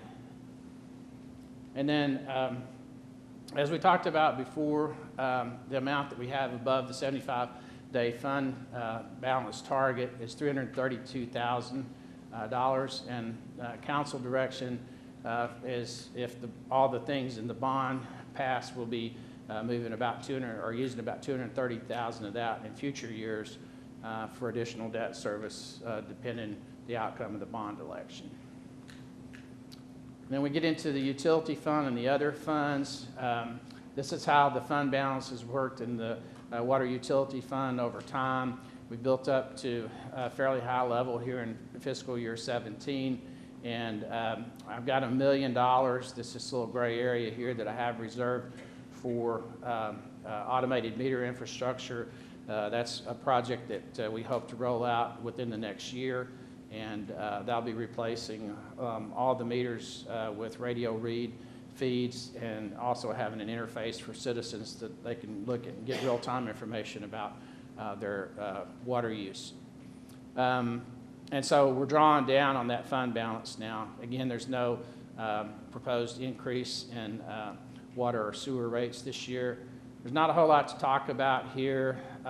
If we look at our total revenues, about $812,000 down, and that's just the way things have trended. People are conserving water, being very careful with their water use, and so most of that's decrease in water revenues.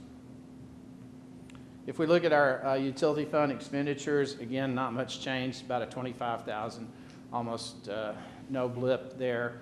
But what has really contributed to us being able to hold our expenditures is that here in water services, we had a decrease in the Dallas water utility rates this year, which is a little unprecedented. Part of that was because of the settlement with the Sabine River Authority for the Lake Fork project. And then we also had a decrease in our TRA costs within the wastewater. We lowered our projected flows, which again goes back to doing capital improvement projects because they're important to keep that inflow and infiltration of groundwater out of the treated water, treated sewer water. I didn't say that right. The water that goes to the plant that has to be treated, it's sewer water. Look at our water consumption. Again, there's this historical overall trend downward of how much we're using. Look at the utility fund outlook. 4.8 million is where we project to end fiscal year 19. That's about 95 days of fund balance, but we are going to be drawing down on that if we don't do rate increases in the future. And again, $1 million there, actually $1.5 million is reserved for the AMI project. Solid waste outlook, we got a reasonable 30-day fund balance. It's about half of where we'd like to be. Our solid waste garbage contract does expire in late 2019, so we'll be having discussions on the negotiation or renegotiation of a new contract and how that might impact service. Hotel motel fund tax, healthy 1.5 million. We've got a couple new hotels on the horizon. One already started to produce some hotel motel tax. This is a restricted fund. It can only be used for promotion of the arts and things that promote the hotel motel industry. Economic Development Fund, healthy 2.2 million. Really not a whole lot to tell here except that the revenues have increased. Their revenues are strictly the half cent on sales tax, and so our sales taxes are going up, and so that's part of how they have a healthy fund balance. Transportation Improvement and Safety Fund, $264,752 ending fund balance there. And so we use most of the excess funds that we get in there beyond our cost to run the program. That's also restricted. That has to go for public safety improvements. So we've been able to utilize those funds. Fieldhouse Sports Facility, the big story here is if you look, we've had an ending fund balance that's been negative, and in all the previous years we've had a net loss for that, but this year we're projecting a $52,000 net revenue, and so we're going to hopefully begin to whittle away at that negative fund balance, and as we continue to make improvements. Internal revenue, internal service funds. These are funds within our structure that we move money over to support the other funds. Our comprehensive self-insurance fund, that's our overall liability insurance and our workers' comp. Healthy ending fund balance of $660,000 there. Our medical insurance fund, we've had extremely high claims. There's going to be a budget item to talk about that more. We have our consultants here that'll be able to drill down more into detail, but basically we're having to make some major plan changes as well as contributions to help this fund. We project FY19 to end at a negative $1.7 million, so we're having to make some major changes to address that. Fleet and equipment, healthy $963,000. I think I alluded before that we had about $700,000, a little over $700,000 in savings this year, and that's due to the fact that we've managed our fleet well. We've pushed things out, got more years out of them than we originally expected, and so we're able to have that savings. IT replacement funds summary. This is a particularly large year of IT replacement. This just pre-funds computer replacements, desktops, laptops, etc. And so after this year, the amounts that we'll be expending down in the out years is less, so we'll be starting to build that fund balance back up. And so that's it for my budget presentation, and turn it back over to the mayor. Thank you, Mr. Summerlin. At this time, we will open the floor to public comment with a public hearing, and the time stamp on that will be 8:07. Any citizens wishing to provide us with comments will please come forward. Please state your name and address. Good evening. I'm Sheldon Silk, 14 Polo Court, resident of Duncanville for 21 years. I'm here tonight to express my views about the tax rate and the budget. I'll save my comments on the tax rate. Just to say that I'm pleased to hear about the 1 cent reduction, but I don't think that's enough to provide taxpayer relief from the excessive rates of this city relative to other cities in Dallas County. At a minimum, in my view, the city should also grant a significant homestead exemption. I also want to point out to those newly elected council persons and remind those who recall my comments to this council about taxes and budget in prior years that despite the extensive examples and suggestions I've made for more efficient city operations, I cannot recall that even one of those ideas ever made any difference and resulted in the council taking action to reduce any expense or require greater accountability for the continuing growth of expenditures.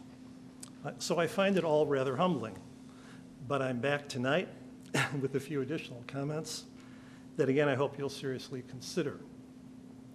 The most recent data for 2017-2018 from Dallas County Appraisal District shows of 31 cities in Dallas County, Duncanville has the 6th highest city tax rate, and of 16 school districts, it has the 3rd highest school tax rate. So despite the seemingly great economic deal citizens receive, according to Mr. Summerlin's analysis, Duncanville could hardly point to any major accomplishments in the operation of the city that show a booming economy, a much safer living environment, greatly improved city services, or major enhancements in the quality of our lives. Thinking about how we stack up against these other cities, we are sorely lacking in getting the real value for the tax dollars we spend. Where we really stand out and what we can point to is the continuation of imprudent spending of tax dollars and a seeming enchantment with the concept of more and more debt. Consider our illustrious Fieldhouse, which Mr. Hugman points out in his introductory comments in the budget section. Quote, the proposed FY 2019 budget projects a slight net operating income exclusive of debt service payment, unquote.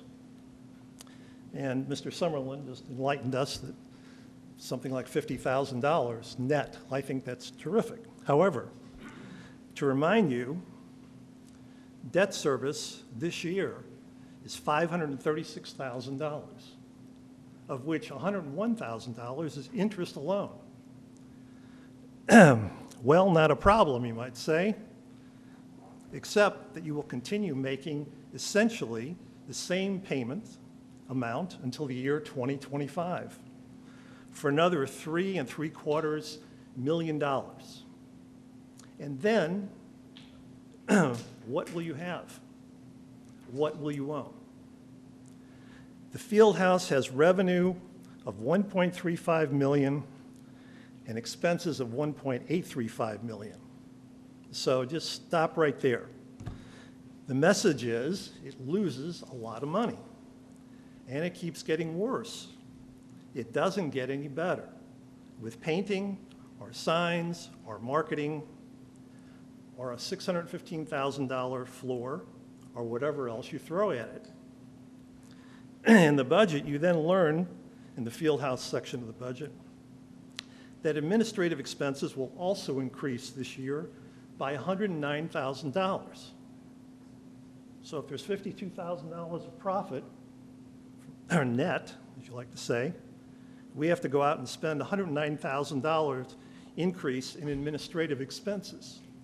If that's not bad enough, you also stipulate you're planning to spend an additional $25,000 for more marketing.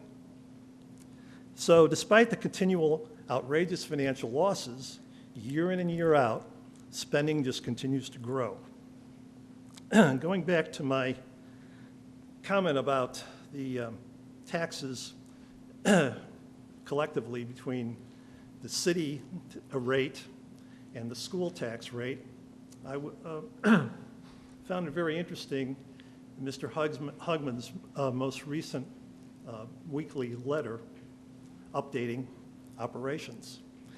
And at the conclusion of that letter were several links, one of which was a link to a recently published article in the Dallas Morning News, which evaluated all of Dallas County school districts in terms of a number of different variables, but basically, how well are they doing the job?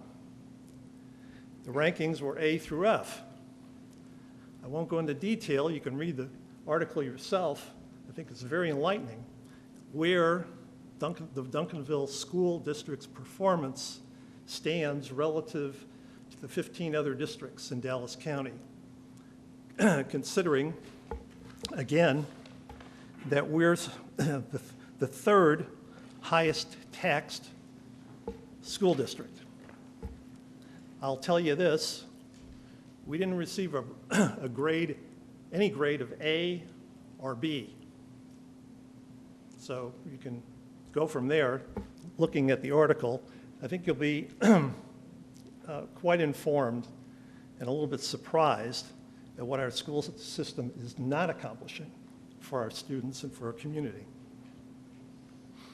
So, bottom line, when is this city council going to start showing leadership and stewardship of public dollars and demand a city manager come back with a budget outlining cost reductions, improved operating efficiencies, and evidence of prudent fiscal and operational management? It's also interesting that you pay among the highest salary per capita for a presumed highly competent and experienced professional city manager of any comparable sized city in Texas. So I leave you with one question.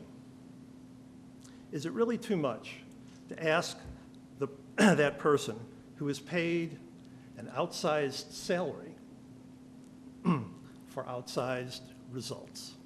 Thank you. Thank you for your comments, Mr. Silk. Anyone else?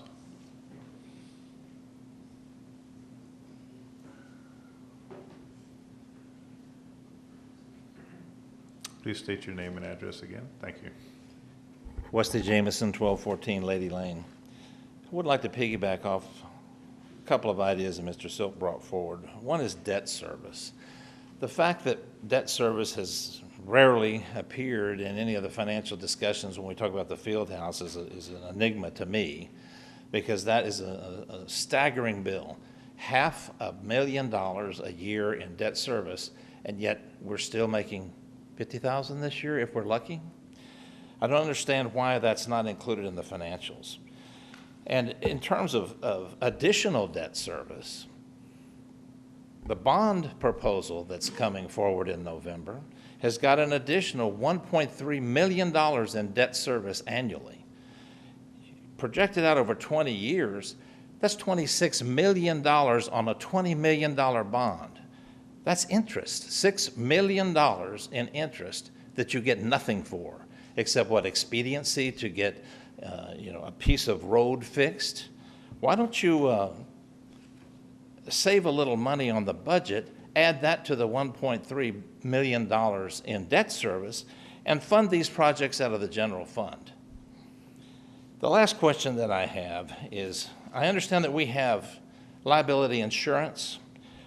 What is the cost to the taxpayers, and where's the line item in the budget for the sexual harassment lawsuit that the city is currently involved in? And how much will the taxpayers be expected to pay out of any settlement or judgment that's brought forward from that case? Thank you. Thank you. Any further input? Seeing none, I will entertain a motion to close the public hearing. So moved. Second. I have a motion and a second to close the public hearing. All in favor, please vote.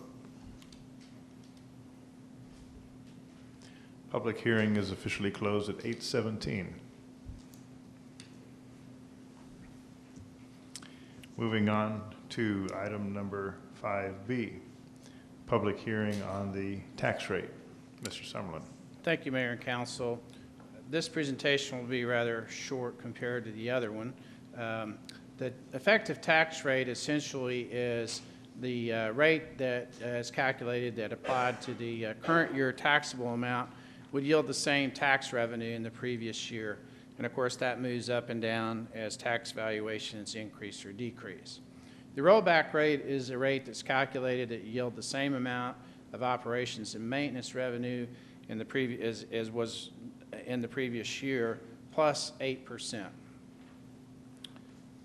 As we compare where our effective rate is with our actual proposed tax rate, the effective tax rate calculated for the city of Duncanville is 0.689904. The actual tax rate is 0.748448. That's the proposed with the 1 cent reduction from the current. And then the rollback rate is 0.748940. So you can see that we fall, of course, above the effective tax rate and just under the rollback rate with the 1 cent reduction that's proposed. Again, if we look at what a penny on the tax rate does, $230,000, and that equates to about $13.59 annual impact on single-family residents. So there's some important dates that I have to mention here. This is the first public hearing on the tax rate, and because we are above the effective tax rate, it requires a second public hearing, and that will occur at our next regular council meeting, September the 4th, starting at 7 o'clock here in the council chambers at 203 East Wheatland Road. And then the council will actually vote on the tax rate and the budget at the regular city council meeting on September the 18th, 2018, starting at 7 p.m. And with that, I'll turn it back to the mayor. Thank you, Mr. Summerlin. This is a public hearing. We will open the public hearing at 8:20. Anyone wishing to address the council, please come forward. And please state your name and address again, please. Sheldon Silk, 14 Polo Court. Just to reiterate a couple of points regarding the tax rate. I think you have to look at your property tax rate, again, not just in the context of how you stack up against other municipalities of comparable size and a range of services, quality of life, but also in terms of the total impact that tax rate is having on the majority, the major source of your revenues, homeowners. That was a very interesting chart Mr. Summerlin placed up there a minute ago in his presentation, showing the ranking of Duncanville in terms of commercial revenue generation as a percent relative to all the other communities. We rank near the bottom. Ergo, as I said, the bulk of it falls on my back and my fellow citizens' backs who own homes. We have enough retired fixed income persons in this community that I think you would show some greater sensitivity to the issues and dilemmas they face. Our school district seems to not do anything but spend money and cause us to have the third highest expense tax rate of the school districts in Dallas County. Our outcomes for our children are not the third best in Dallas County. We don't even get a rating of an A or a B on any of the variables, any of the dimensions that the Dallas Morning News Comprehensive Survey just conducted found relative to all the other school districts.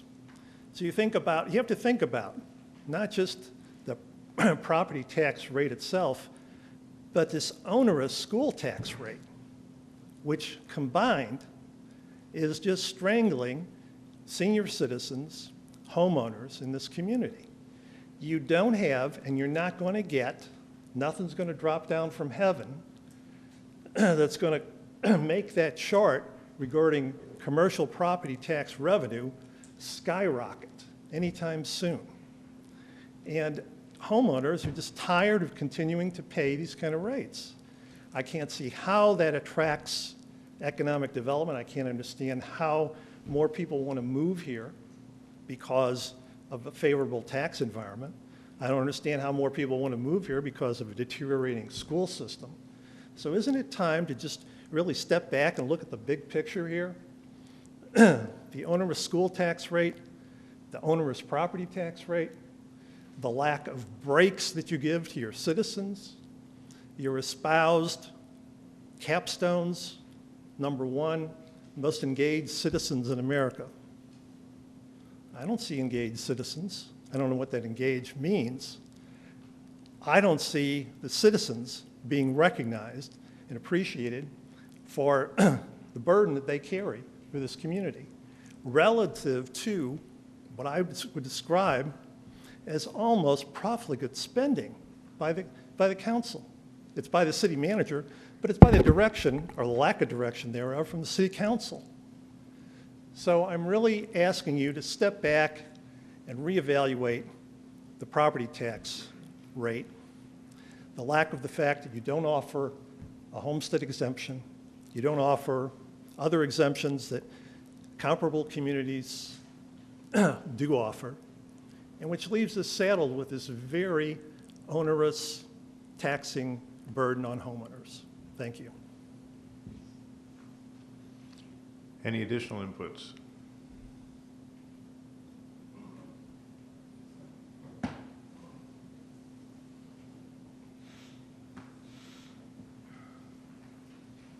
Please state your name and address again for us.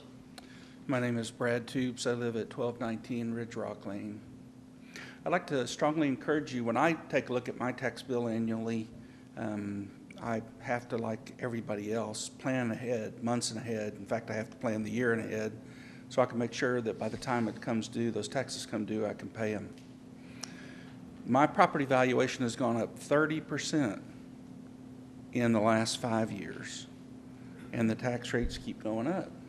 30%, that's a really big number because that affects how much I'm going to have to set aside for tax increases at the end of the year. And so I come and I see that, the numbers look good. I do have one question about the chart. I saw a lot of per capita values on income and things like that. I wonder what that is per household as opposed to per capita, because it's on a per household basis that the vast majority of our revenue comes, right, on the property tax itself. So I'd kind of like to see those numbers and how they stack up there. But my point is it not possible after 5 years and a 30% in valuation increase that we can only as a city come up with a 1 cent decrease in the tax rate? Thank you. Thank you. Any further inputs?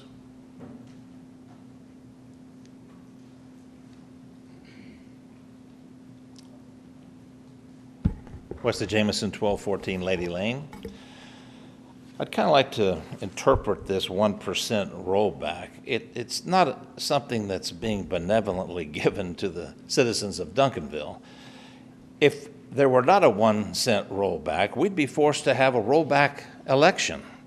Our taxes are so high that we're exceeding the 8% threshold if we don't reduce it by a penny.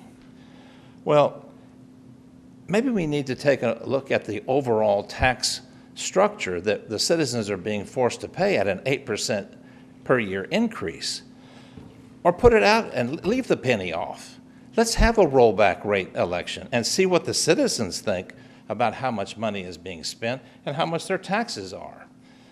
So don't believe that this rollback is in everyone's best interest, because you're going to roll back a penny and then expect people to choke down $1.3 million in interest and debt service on a bond.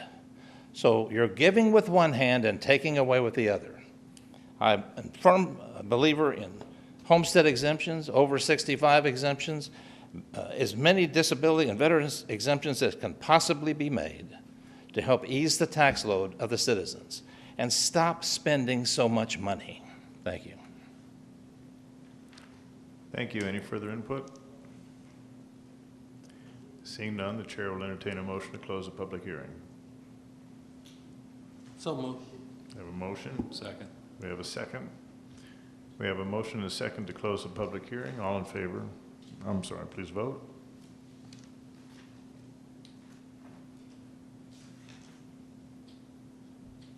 Motion is passed. Public hearing is closed at 8:28. Mr.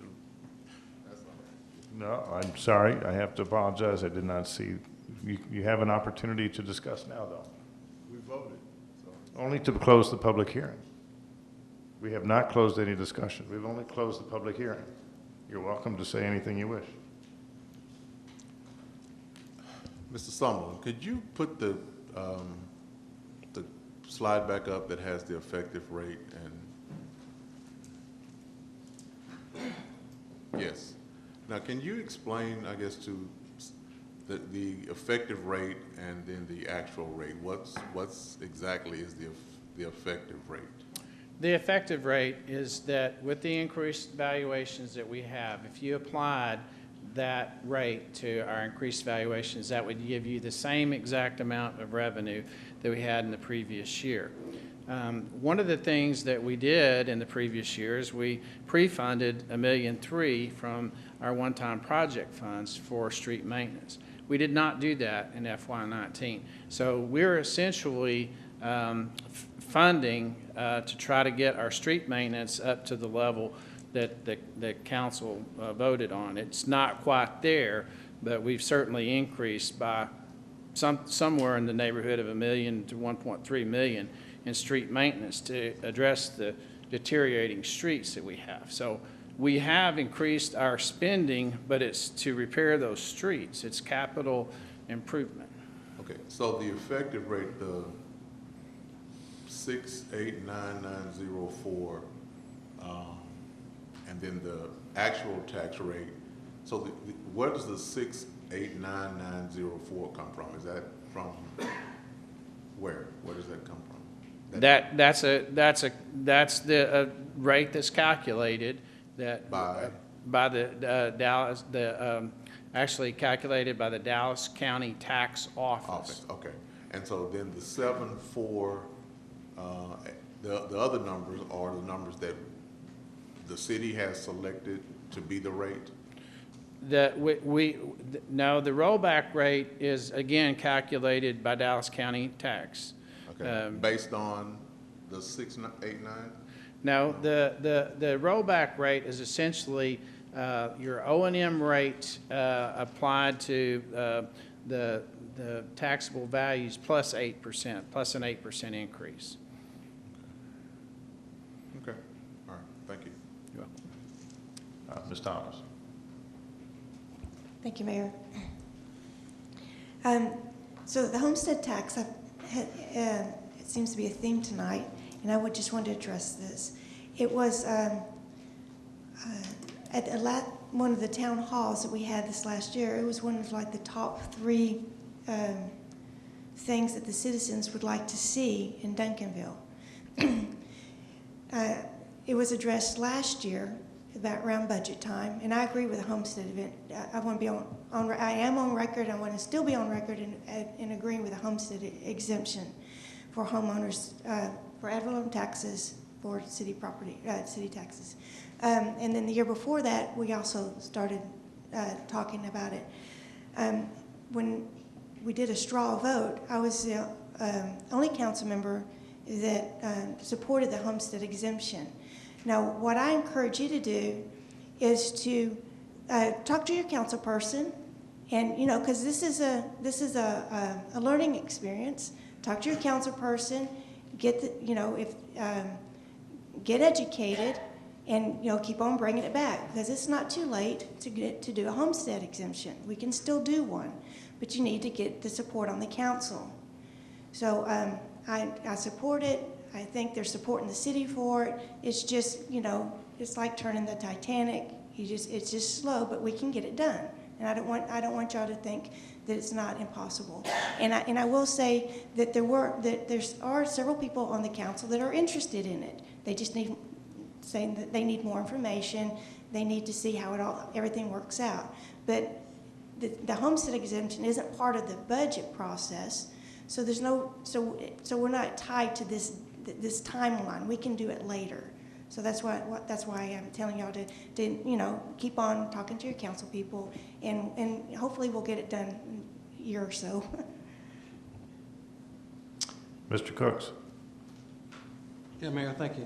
I'm not against the homestead exemption at all, but with the options that was given to us at the time, the best way to go was without the homestead exemption at this time. So I'm definitely not against the homestead exemption. I want to go on record for that as well.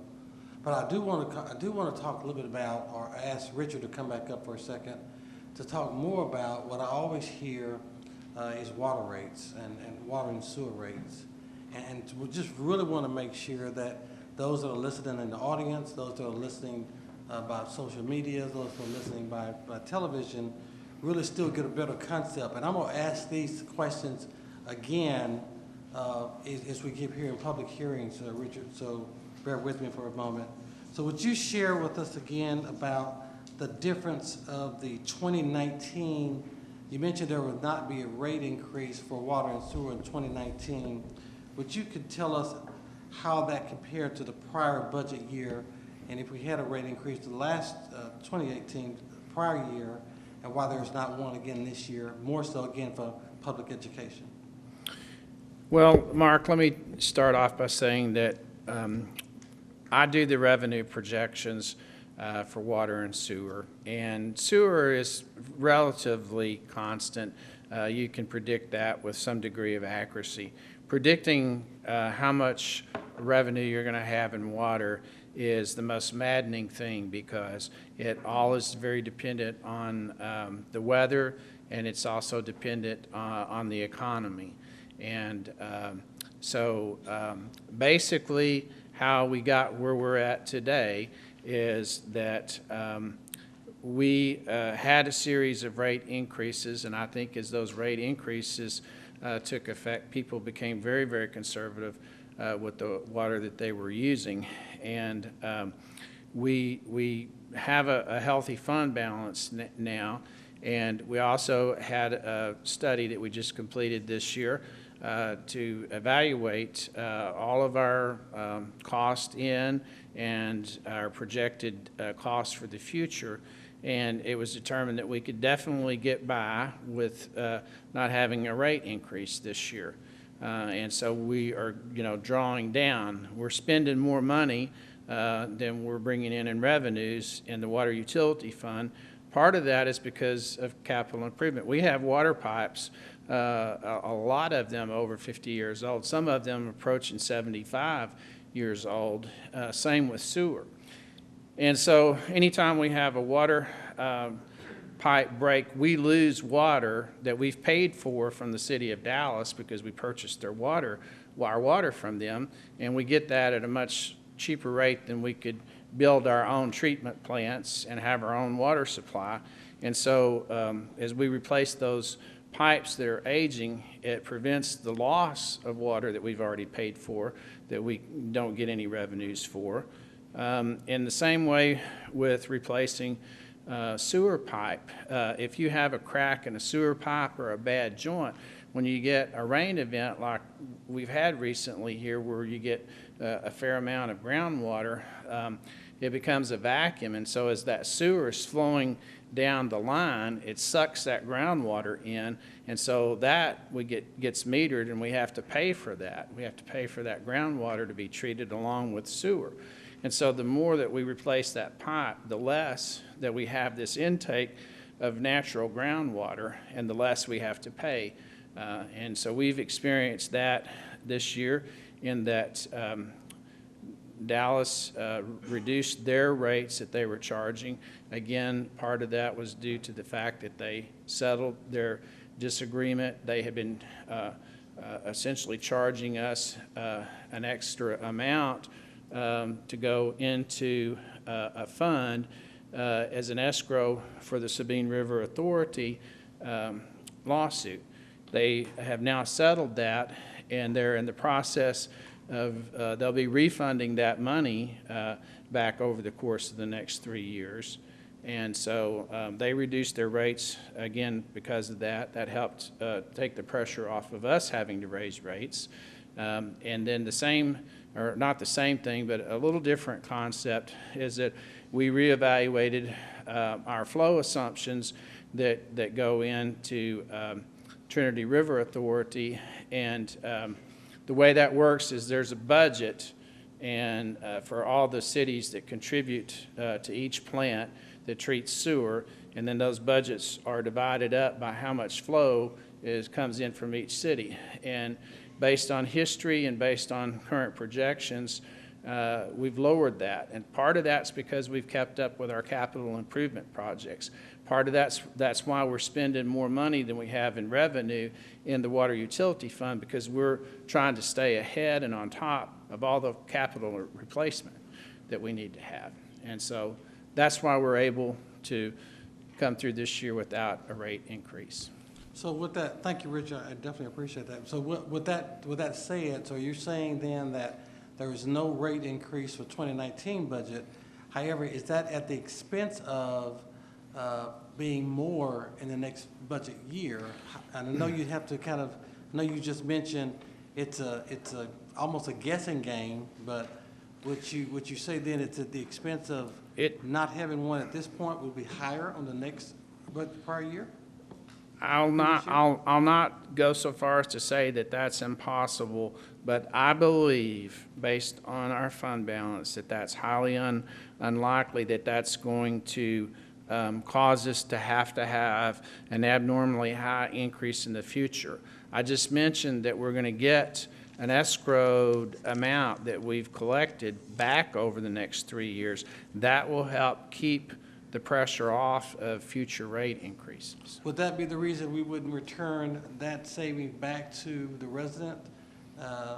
Many people will ask the question, if we're getting it back, why would we return it back to the citizens? So can you? Well, essentially, we're returning it back to them in the fact that we're not having to increase rates, that we're holding rates steady where they're at. Okay. And essentially, perhaps, again, I don't have a crystal ball, but perhaps having those no increases in the future for a longer period of time. If we rebated money back, it would exacerbate or increase the likelihood of future rate increase. Thank you. And then the other, how do we compare, how does Duncanville compare? You showed a chart about how we compare with the other cities. How do we compare with our water rates with our surrounding cities? Because we didn't have a rate increase this year, I didn't go out and collect that information. Historically, we've been on the lower end of the water rates. Historically, on the sewer rates, we've been closer to the top on sewer rates. But that's just historically. I didn't do that study this year. I didn't go out and collect the data. I know that based on what I hear the other city utility departments talking about, everybody's under great pressure to increase rates. And I don't know for a fact that they are, but I know that it's highly likely that surrounding cities are increasing their rates because the issues that they're facing. They're having older infrastructure that's starting to fail, just like we are, and a lot of those cities haven't put forth the right amount of capital improvement to try to keep that in check. Okay. All right, last question here for me on more. I'm going to switch subject on you for just a second. I fully support the staff increase of 5% and 3% to other staff. However, would you share with us the comparison and the work that was put into making a recommendation on the increase for our staff and our police and fire? I'd like to bring Todd up. He's our HR director, manager, and he could probably speak better to those efforts. Sure. Council and Mayor, we looked at all of our benchmark cities. If you recall from the budget meetings, we presented all that data to you from our benchmark cities. We ran different iterations at different percentages to see what the cost would be to us and see where we would be in line with our other cities. And it was based on that data set that we came up with a 5% for the civil service employees and a 3% for the other municipal employees. Great. Thank you very much. I think we all talked about how do we retain our staff, how to retain our police and fire, and I truly believe that this is one of the ways to do it as well. So thank you for your efforts for putting in that the information. The questions that I'm asking was more so not necessary for myself because I've got that through budget meetings, but I wanted others to hear things they may have on their mind as well, or questions I've heard from citizens as well. So thank you for sharing. You're welcome. Okay, Ms. Jamison. First of all, I want to address the homestead exemption. Councilmember Thomas was not the only one that's for a homestead exemption. And the way it was put to us was, do you want the penny rollback or the homestead exemption? And, I don't know why we can't have both. In fact, I agree that we should have even more than a penny rollback, and the homestead exemption should absolutely be there. And from the things that are being said here tonight, you're right. I haven't seen anywhere where there's been any significant cutback or, what we've done in the past is we've spent $500,000 every year on road improvements. No, we don't improve every road every year. It's like ABC gets done this year, DEF gets done next year. It's on a rotating basis. And when we paid for the van a few years ago to come in and do the inspection of the roads and use the technology so they could look underneath and see which ones will be a problem in the future. And they came back with that we needed to spend $8 million on the roads to improve all of them. And so we got on this, we gotta spend more and more and more. And the way I look at the budget is the way we look at our budgets in our households or our businesses. You may need a lot of things. You may want a lot of things, but you have to have some sort of responsibility in what's first, what's second, what's critical, what can wait, what's just something you want, and what's something that you need. And I think everyone would appreciate if we were a little more fiscally responsible and conservative. And I know that people ran to be on council with that as a goal. And I think that we should, as a council, make that a goal to be more responsible in the spending. And as far as the water rates, that's right. We heard a whole lot about how, and we pay for someone to come and tell us this too, that we need to spend more, we need to spend more, we need to spend, or up the rates on the water. And we did. And then the judge ruled in our favor that they were overcharging us, which Mr. Summerlin told you about. And it seems like it's taken forever to find out how much money we're going to get in return for being overcharged. And then it will be, I guess, the decision of this council as to where that money will be allocated. If it's going to be on replacing pipeline, or if it's going to be given back to citizens. But that's true. We were overcharged. And so, you know, perhaps we can work something out that people can see a difference. So what he was saying, in essence, is you're getting the benefit of it not going up on the money that was overcharged, and that money could be spent on capital projects rather than you getting it back. So I would suggest that if citizens feel one way or the other about it, that you say something. Let's hear from you. You know, call the council, say something. I encourage the citizens to speak up and say something.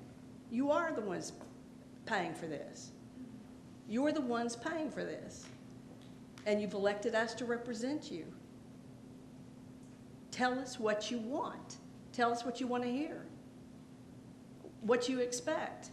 And not just to us. You can call other council people from other districts too, and the mayor. We need that. This is what this was tonight, was a public hearing on this.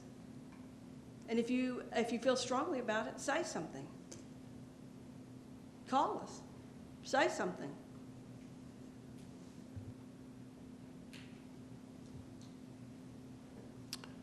Thank you. Seeing as how there's no further discussion on this particular item, we can move forward on our agenda to item number 5C. Consider resolution approving and accepting the terms and conditions of an agreement with Dallas County on behalf of the Health and Human Services Department for a mosquito ground control program attached here to and incorporated herein as Exhibit A, effective October 1, 2018 through September 30, 2019, at a rate of $185 per hour. Good evening, Mayor and Council. Again, I just want to point out with me tonight is also Mr. Plemons, our health inspector, as well as Greg Contreras, our building official, who Mr. Plemons worked for, and to help with any questions that you may have tonight. Again, here's the applicable guidance applying to this action. Again, the staff request, as the mayor mentioned, was consideration of renewing our mosquito control contract with the city, with Dallas County. Just running through a little bit of the history. We've been partnering with Dallas County for mosquito ground control for many years. 2005, again, that was when Mike Plemons started, and he's like, we've had it at least since I've been here. Mosquito season, again, is just April through October, with the high point, at least for what we're all concerned about, West Nile virus, between June and October. So we're pretty much right in the middle of the area of concern. The previous years, as you can see, it's sort of all over because it's sort of based on the testing and you know what we see in terms of outbreaks in this area, or at least positive checks in any of our test stations. So as you see, we'll have $2,500. 2016 again was significantly higher. We're in the middle of mosquito season right now. The $647 shown was actually reflects the end of last year's mosquito season, which is also is the beginning of our fiscal year. Again, we still have the rest of this month and next month for the mosquito season, so that number could go up depending on what the tests show. And then part of this, as well as for mosquito control in general, is that we do get mosquito dunks and off or insect repellent sprays that we issue for free to help with the mosquito control. The mosquito dunks are available here at City Hall for citizens to, again, put in areas of that sort of hold water that they might have in their residences. We primarily make available the insect repellent at the senior center for the seniors. They're the ones that tend to be the most at risk from some of these mosquito-borne illnesses. The scope of this particular contract that we're bringing you tonight is for the ground application of the mosquito spray. So the adulticide, basically, again, we're all the trucks that apply the mosquito insecticide, and it just kills the adults as they fly around in the evenings. As it says here, there's optional aerial spraying. We have not really ever taken advantage of that, but if there's ever an event at the county level where this is something that they think is necessary based on a particular epidemic, this would be one where we would opt in, and then the cost share would be determined at that time. But that's an unknown. It would just be something that'd be an option. Again, the main target is the St. Louis encephalitis and the West Nile virus.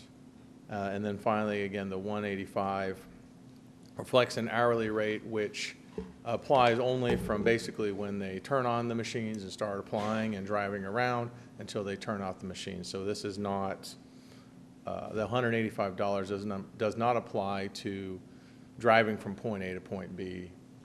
That's not part of the charge. Typically, it's a 4-hour spray, so we're looking at about $750 every time we get that support. Again, I just wanted to highlight for you, we have a few new folks on council.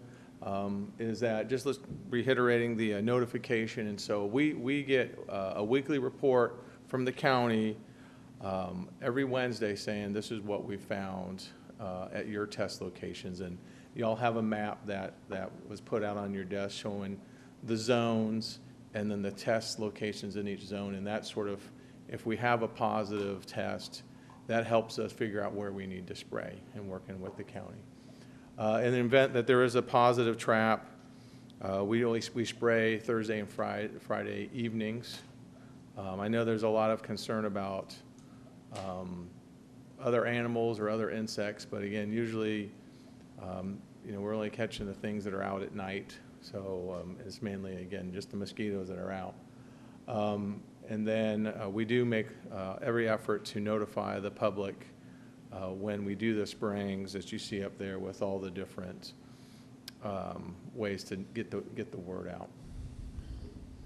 Again, just to highlight, this is sort of a blow up, or it goes along with the maps that y'all have, and it just shows the 5 zones that we have here in the city with the locations of the 5 mosquito traps that get tested every week.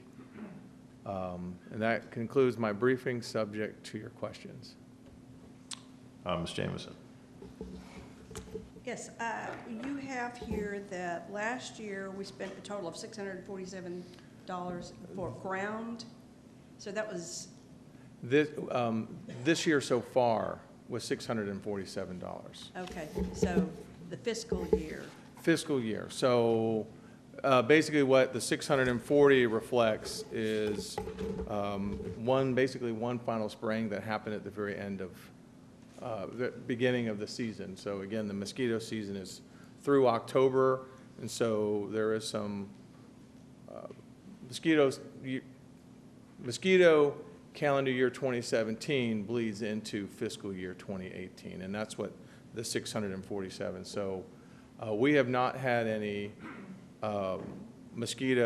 positive mosquito results this mosquito season 2018, but we're still have about 6 weeks left approximately in the season.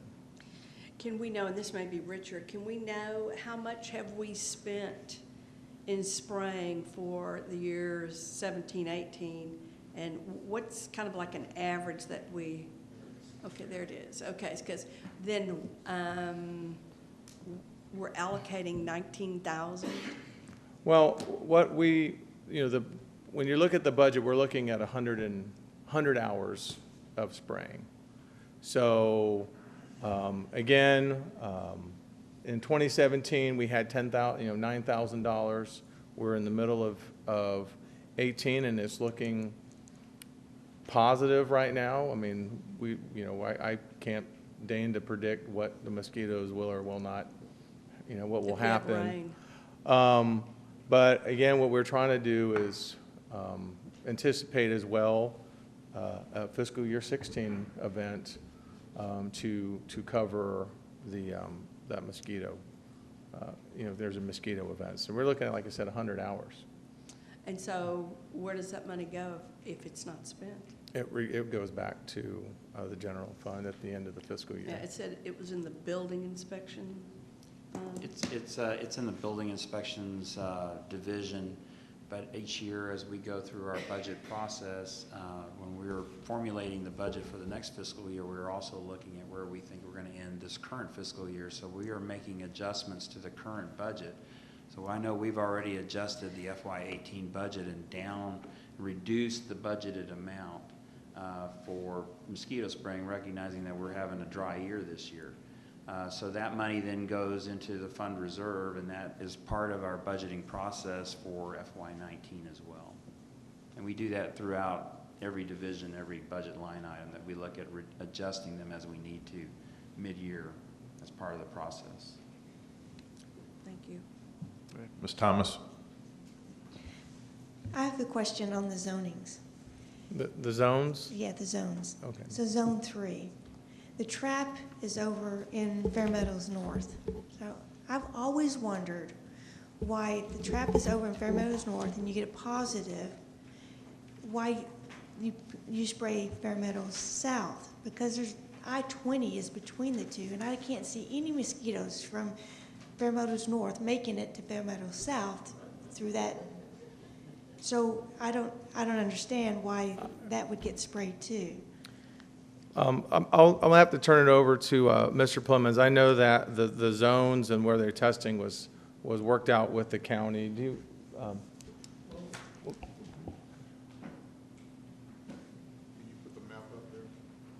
Oh, yes, I'm The sorry. county sets these 5 traps up. It kind of divides the city into 5 sections. And yes, some of these zones are smaller, some of them are large.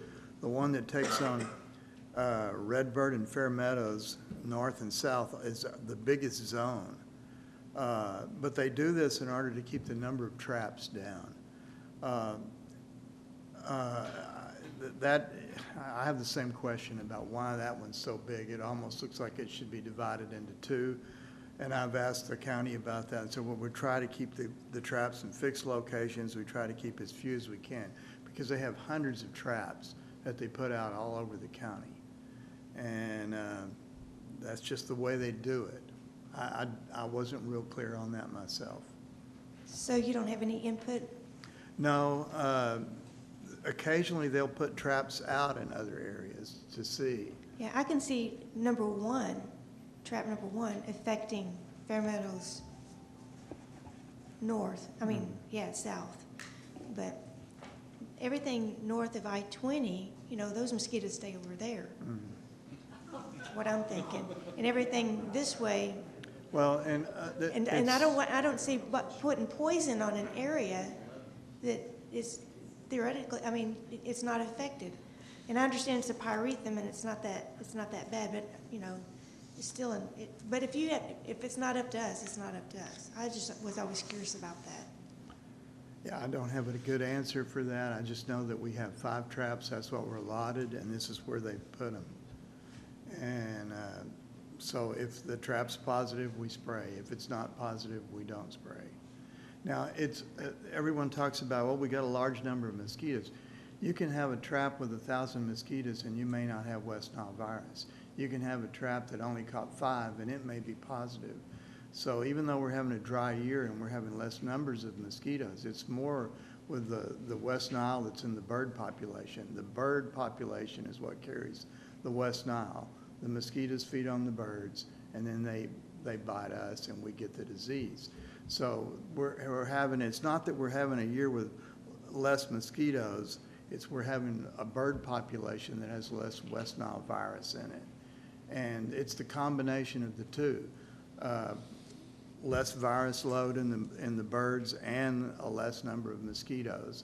It's got, it's having a really good year as far. We have about 10 weeks potentially left that we could have positive traps. So, you know, I can't say that we're not going to have to spend any more money. Do they check Zika also? They do have some traps out where they test for that. Those aren't even on here. They do them randomly in different places. They haven't had any mosquitoes positive for Zika. I'd like to redirect our discussion back to the target. This is all educational, and I appreciate it, but the matter before us is to approve some spending of money. So if there's no more discussion on the issue of the rate of $185 per person, Ms. Jameson. Because you were not here before, we haven't used the county always.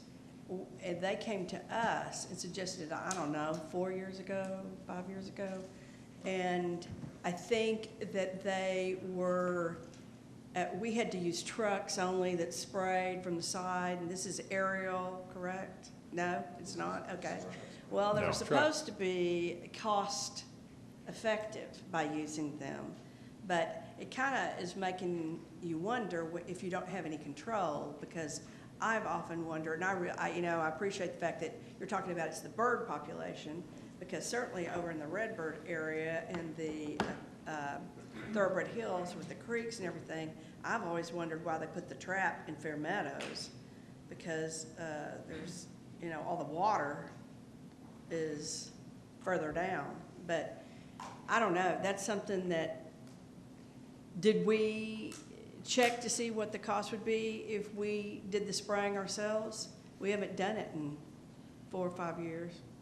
Well, considering what we're paying for the county for the spraying that we've had the last number of years, we would have to have an employee that has a license. We would have to buy equipment. Mike. We used to have that, because we used to do it ourselves. I did it myself. Yes. Oh, you did it. Irving. Yeah, okay, it was you. And it's very expensive, the equipment. But you're licensed. No, not anymore. Ooh. So you let your license go. And it's highway robbery from the county to do the mosquito program with them. And when you do your own mosquito program, it costs a fortune. Okay, let me Compared to follow what you. You we're said it was paying. highway robbery to do it with them? We're robbing the county when we go with their Oh. mosquito program, because So we're we're getting a robbing them. lot for our money. We get a graduate entomologist. And part of the reason on where the traps are, they used to place them in different areas, and they've got them in areas that traditionally tested positive for West Nile. And that, the one on Jewel, that it's there because that was an area where it was testing positive, and when they were moving them around, they put them in the hot spots. That's where they've got them. And I still agree that with the possibility of getting maybe another trap would be good. We do have 5 traps. So is that negotiable, or does It it could cost be. more? I'd just have to ask the county if we could Okay. do that. Maybe we should. Yeah. If it I've doesn't- never really, I've questioned why. I didn't really like the answer like y'all. It didn't make any sense. I can ask them if we can have a 6th trap. That would be nice. And so you'll know, he was licensed, he's very experienced, so we have somebody who has a lot of experience in in mosquito spraying and pest control. We're lucky to have that. I didn't realize that you didn't have your license anymore. No, I had a commercial license for 25 years. I knew you did. But, and when I did it for the city of Irving, it was a vector control license. But I don't have that anymore, which is one of the reasons why I came to Duncanville, because I did not want to do mosquito control. You didn't want to spray anymore. Thank you for your honesty. I appreciate that. Mike, would you just quickly explain how the county tests the mosquitoes and what would happen if we didn't use the county? My understanding that Well, have to go to the lab county in has their Austin. own lab, and it's one of the best labs in the country for doing this, and they have a real fast turnaround. So when they do the trap on Wednesday, we get the results back. Or well, actually, they do the trapping on Tuesday night. We get the results back Wednesday from the lab. When I did it in Irving, we would trap the mosquitoes. We would have to put them in a box with dry ice, ship them to Austin, and we'd get our results maybe 10 days later. And it was just not a good way of doing it. With the Dallas County, you get instant results. You've got a graduate entomologist that's in charge of the program. You've got the men that go out and place the traps that do it correctly.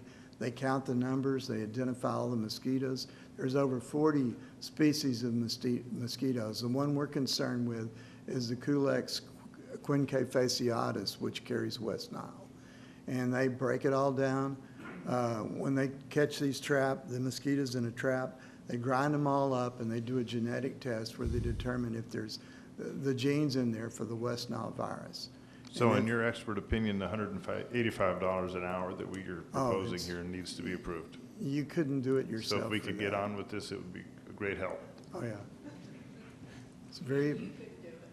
It's very cheap to be able to use this for the county. It's a godsend to the city to have this program that they can buy into.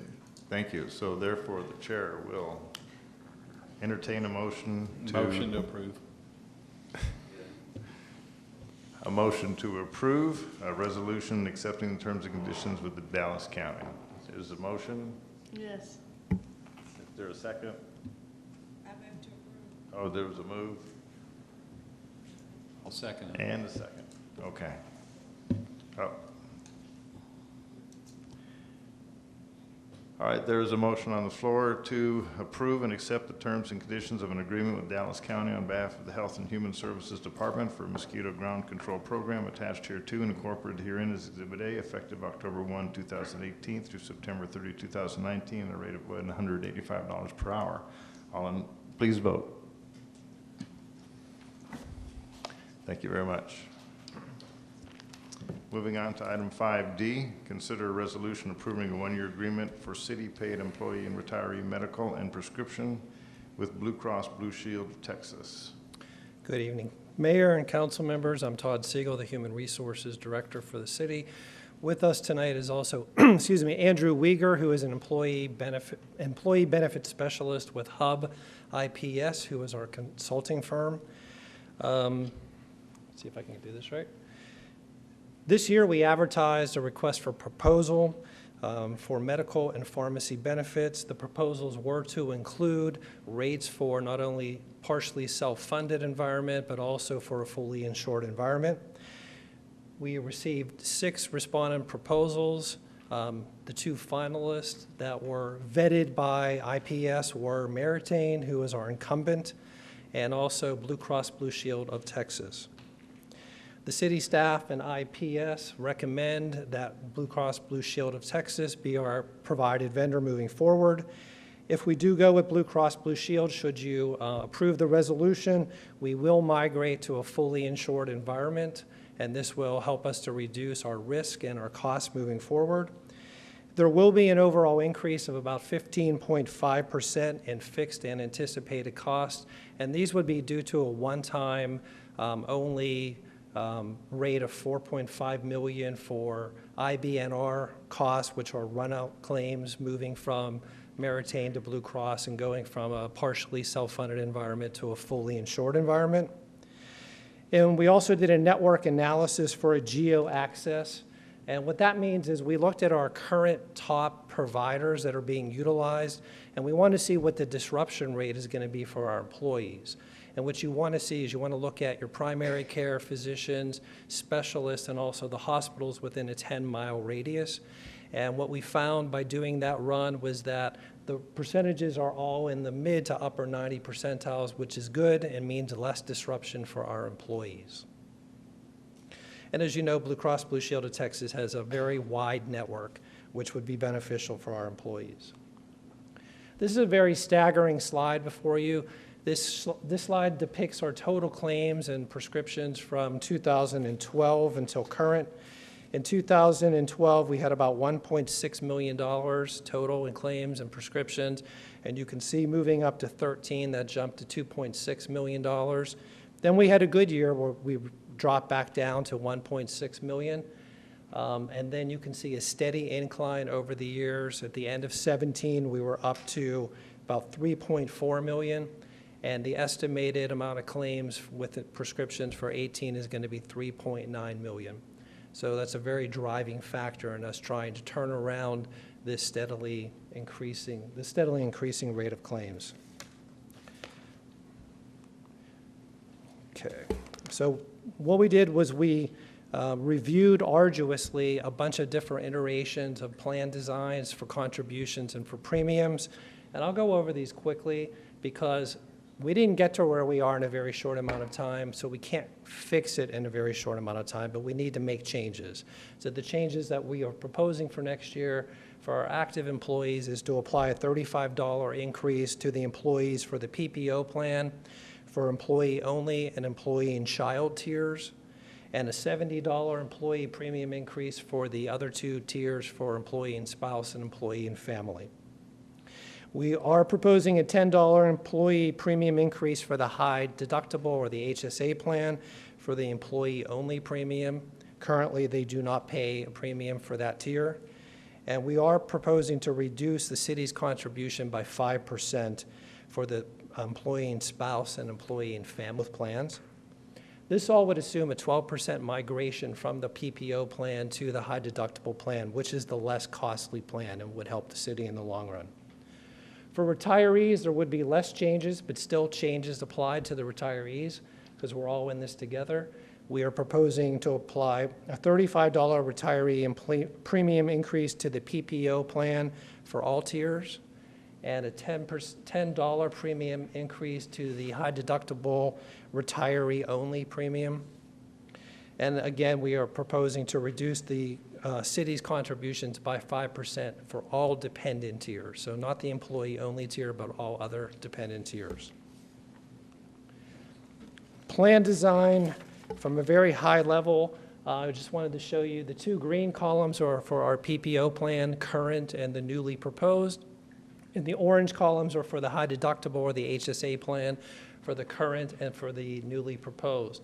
And you can see we are proposing to increase deductibles across the board, and that would be for employees and retirees, and also the out-of-pocket maximums. The co-insurance, we're still proposing to keep it 80-20, and I'll explain that when we get to the next benchmarking slide. And then nothing else in terms of office visits or specialists or gap insurance would change. Mayor and council had asked to see some benchmarking statistics, not only from public sectors, but also from private industry. So IPS put together for us some benchmarking. I know this is hard to see, but I'll try to explain it at a high level. The two green columns are private sector data, and this data is taken from Mercer Benchmarking, which is a national broker, and this is pulled over 1,000 plus different groups. And the orange columns are for public sector, and these are averages. And this is from IPS's data of over 60 plus groups. And then the right column, or two columns, are Duncanville's proposed amounts. And if you go about halfway down, I'm not adept at using the laser, but you can see on your slides before you, if you look at the individual and family deductibles and the individual and family out-of-pocket maximums, we are in line with what our benchmarking organizations are doing. In fact, we will be higher than what the benchmarking figures are. From the co-insurance perspective, we are staying or proposing to stay at 80% because that could really throw us out of alignment with the benchmark if we made significant changes to the co-insurance portion. The other data on this slide just shows that we are in line with the benchmarking, and in most instances, we are more expensive than the benchmarking, slightly. So again, I just wanted to keep this high level. If you have any technical questions or specific questions, Andrew is available to field your questions. Mr. Cooks. Would you share about, is there any tiering at all for salary salary staff members? In other words, tiering for staff members that have a higher salary than the others? Is it across the board, or is it a tier? It's across the board. We don't tier the plans based on salaries. The tiers are employee only, employee plus child, employee plus spouse, and employee and family. We don't differentiate between salary groupings or FLSA differentials. So the staff member that has a lower salary would be still charged the same amount the salary that has the higher salary as well? It depends what plan, what tier within each plan they would select. So an employee, if two employees would pick the PPO plan, it doesn't matter what salary they are. If they both pick the employee-only plan, their rates would be the same within that tier, within that plan, if that makes sense. It does. Is there a health and welfare if they stay healthy, if they're able to go to the gym or whatever those? Good question. Okay. Yes, so I think we touched upon this at the budget workshops, but there are wellness surcharges that would be put upon the employees, not for retirees, but just for employees. If they don't get a physical exam by the end of each calendar year, they would get a $50 per month surcharge. And similarly, if they self-denote that they're a tobacco user with any kind of nicotine product, there would also be a $50 surcharge. We administer an in-house wellness program. It's a point-based system to incentivize employees to do different activities. Employees wanted some different weight management activities and financial wellness activities. So we've incorporated all those ideas into a very comprehensive wellness program. And if they complete this wellness program with 100 points within the time frame, they get a rebate off of their premiums for their health care. And the whole concept of this is to engage employees within their health care to try to incentivize them so that they can be active and healthy. So let me back up for just one little second and go back to the tiering of pricing for staff members. Was there not just an option, or we just didn't select that option? When I talked about the tiering for the pricing, there's not an option. I'll let Andrew answer that question, Councilman. So I might need a little bit more clarification. So let's just say a staff member who's making $35,000 a year compared to a staff member who's making $75,000 a year, that price of $35 would apply to. Yeah, there's no salary banding. There's no options for that. There was no options for that at all. We didn't review that this year. The municipalities that we work with about 60 municipalities today. Only one has a salary banding model in place today. City of Keller. They're the only one that I know of that does that. But all our other municipalities that we do work with, it just goes by the 4-tier that Todd referred to, the employee-only, spouse, children, and family. There's no advantages to doing it the other way? I don't believe there's an advantage. I mean, it's the approach that if you want to take care of your lower salary employees on a tier approach, you can certainly look at that, and that's something that we can certainly look at on an annual basis. So would the pricing still be the same? Pricing would be the same, yeah. Okay. That's correct. All right, thank you. A question for Andrew. Andrew. Yes. Could you go back to the benchmarking slide? The survey that you did for co-insurance for public and private sectors, from what I'm seeing is that the nation, in terms of the sampling that you have provided to us, shows that essentially employers are bearing 80% of the cost. So, am I reading that right? So the co-insurance would be picked up by the insurance company. So for example, to give you on the high deductible health plan, the employee today would be responsible for the deductible all the way up to $2,700. After they've met that deductible, that 80% co-insurance level would kick in from the insurance carrier. They would pick up 80% of that cost. the employee would be only responsible for 20% of that cost up to the out-of-pocket maximum. So essentially, the insurance carriers take on that burden of that claim expense. Okay, one of the questions we had during our budget meeting, or during not the budget, but when this was discussed in our work session, was the split between the employer and employee bearing the cost of the premium. And I'm not sure that I see an answer to that question. I thought it was there, but obviously it is not. So if you're looking at the overall cost today, what the city is funding and what the employees are funding, the city's funding 80% of the total healthcare spend today. Right, but what are the benchmarks? Right now for our municipal space, it's about 82%. That's of our 60 municipalities that we're working with today. We look at a national, that Mercer, it's more around 70 to 75% from a private entity side. Cities are a little bit more generous, or the government is a little more generous on So employers, by and large, are bearing the much greater portion of That's this, correct, yes, sir. despite the fact that economic influences are having an impact on the bottom line. That's correct. Yes, sir. So we would still be in line with your 60 municipalities at 80, the city bearing 80% and the employee bearing 20% of the. That's correct. And when we met with the city earlier, a few months ago, when we were going through the contributions, we looked at a contribution type model or scenario. And what we did was said, let's try and keep these premiums or these contributions in line with what other municipalities are doing. So we went through a comprehensive research, ran a lot of models to make sure it stayed around that 80% target contribution level. Just so you understand my perspective on it, I've done some work in this area for other organizations that I've worked with and helping to negotiate some insurance policies. And we've seen a trend more toward employees bearing a greater portion than employers. That's correct. And that's why I asked the question to see what is going on in terms of your understanding and what benchmarking and percentages you could provide to us so that we understand what's the right thing for us to do as a city. Right, right. So yeah, I would just reiterate that, yeah, I think the 80% where you're at today is right in line. And I believe from a historical standpoint, premiums have stayed pretty flat for employees for quite some time.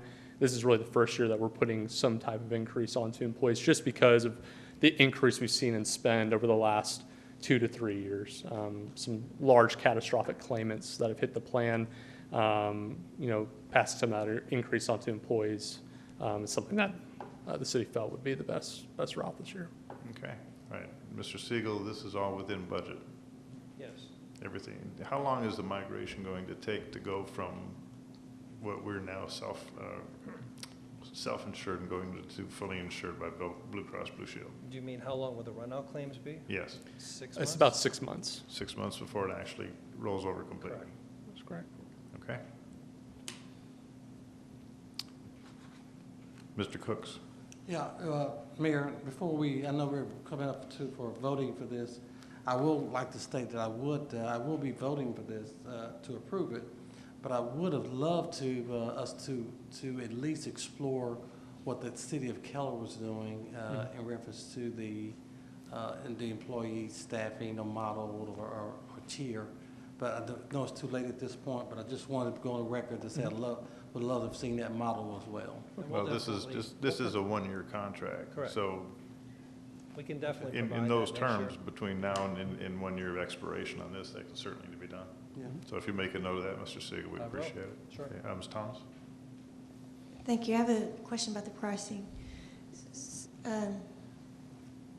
So the HDHP is going to cost $12,000 a year if it's one employee times 2 family? What? So on the high deductible health plan, so I'm assuming you're looking at the very right-hand Yes. column. Uh-huh. So for employee, only an individual deductible is set at $2,700. That's what they'd be responsible for. For family, though, so if you have more than one individual, a child, a spouse, family members, that total cost for the deductible is $5,400, but the out-of-pocket maximum, the most the employee would pay out in a given plan year would be $12,000 for that family coverage. So for the public average, it's $8,735? And yes, that's and correct. the private average, it's 4,000? Um, Is that, or is no, that it's 8,000? Okay, it's 8,000. I can't see it very well. So can you tell me why Duncanville's 12,000? So this has been in place for quite some time, and it's something that we would like to move that number down to what the benchmarks are. But just because of the increase in spend that we've seen this year, if we were to make that adjustment, we would see an increase in premium spend from. So this can move down? It can move down. Okay. Yeah, you can always adjust these plan designs, but by making those changes, Blue Cross Blue Shield would apply some type of premium increase to make your plans richer in And coverage. we have very few employees and retirees within the high Can't hear you, deductible plan. Mr. Siegel. Okay. We have very few employees and retirees in the high deductible plan currently. So our hope, as I said earlier, was to migrate more people over to that plan, and perhaps once we do, then we can revisit the out-of-pocket maximums. Okay, seeing no further questions, the chair will entertain a motion to approve a resolution approving a one-year agreement for city-paid employee and retiree medical prescription with Blue Cross Blue Shield. Motion to approve. Motion to approve. Second. We have a second. Please vote. Motion is approved and carried. Thank you. Thank you. Item 5E, take any necessary action as a result of the executive session. There is no action to take. Moving on to item number 6, receive the Parks and Recreation Quarterly Report. Succinct and to the point. Message received.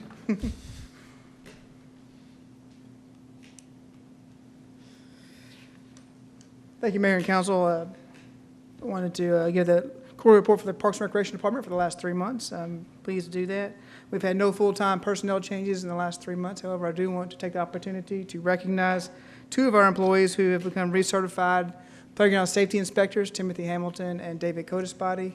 That's a very important job for our department and making sure that our playgrounds remain safe for our citizens at all times.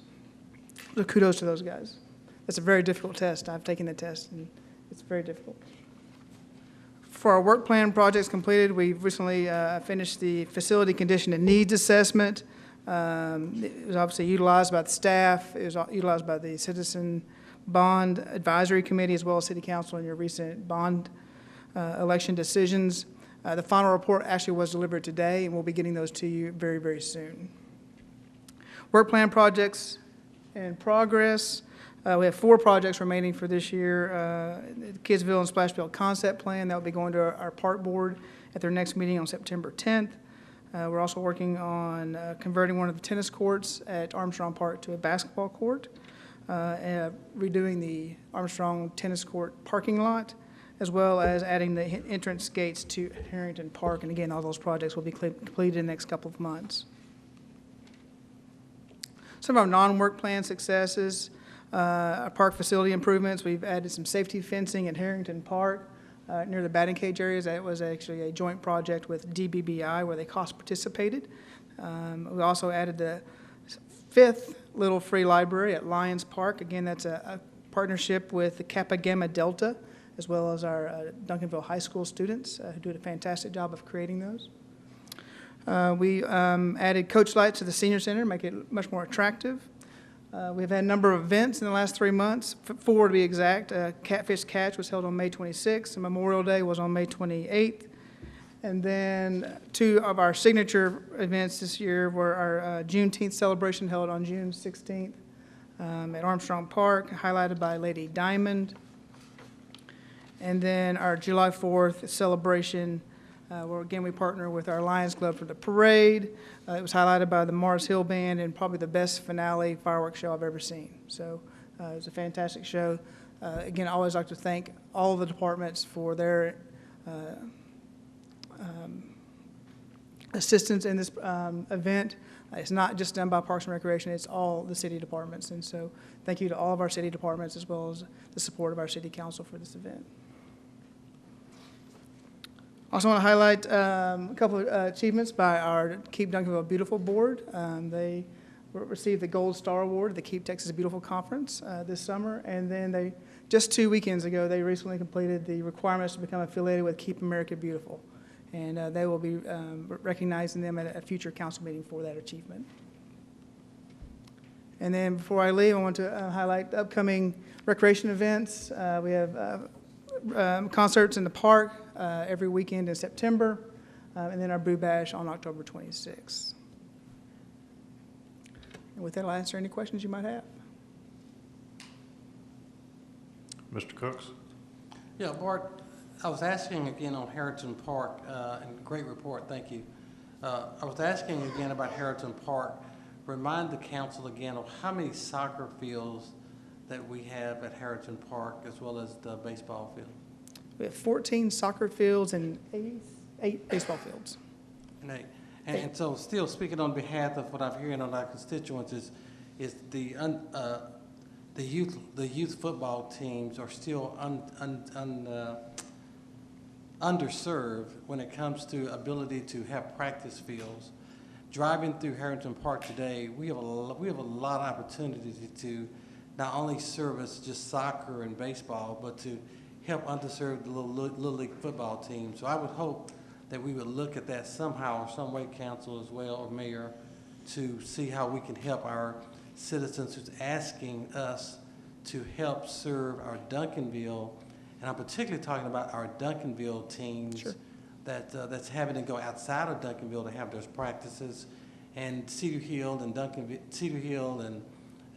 all the other cities are coming to Duncanville to have their practice. Our little league football team is having to go outside of Duncanville to have their practice.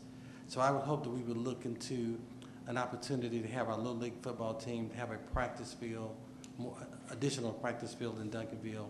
Harrington Park has an opportunity to serve all of our sports in Harrington Park, so I hope we look at that at some point. Well, I don't know who's in charge of the Duncanville Little League football, but perhaps they would take the initiative to contact Duncanville Independent School District to find out what fields that they might use on some of the schools. There's plenty of open space in some of the elementary schools for practice fields. It doesn't necessarily have to be one of our parks, because I know that one of the things that's key to a soccer field is the maintenance and upkeep. That when it comes time for a game and for a tournament, they want pristine grass and they want it well done. Using a soccer field is trying to be kept up for tournament quality. For a practice field for football is going to destroy it. So Mr. Cooks has a valid point in terms of practice fields, but I would suggest that to whomever is in control of that they talk to DISD and find out what they can do to use some public schools. And Mr. Mayor, to your point, not only have they did that, not only are they also talking with them and using those facilities, I also talk with them as well, because I have a passion for making sure that all of the sports are taken care of within our city. And so, yeah, I think it's going to be it's a combination, it's a partnership between the city and the school district. I think we can make it work a little bit better, because right now it's not working. Okay, well taken. Any other questions? Seeing none, thank you. Moving on to the Fieldhouse quarterly report.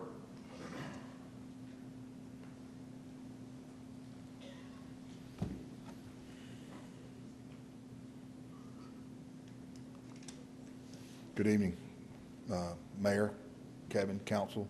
Here tonight to present the quarterly report for the Fieldhouse. Getting right to it, we'll look at 2018 expenditures in the quarter.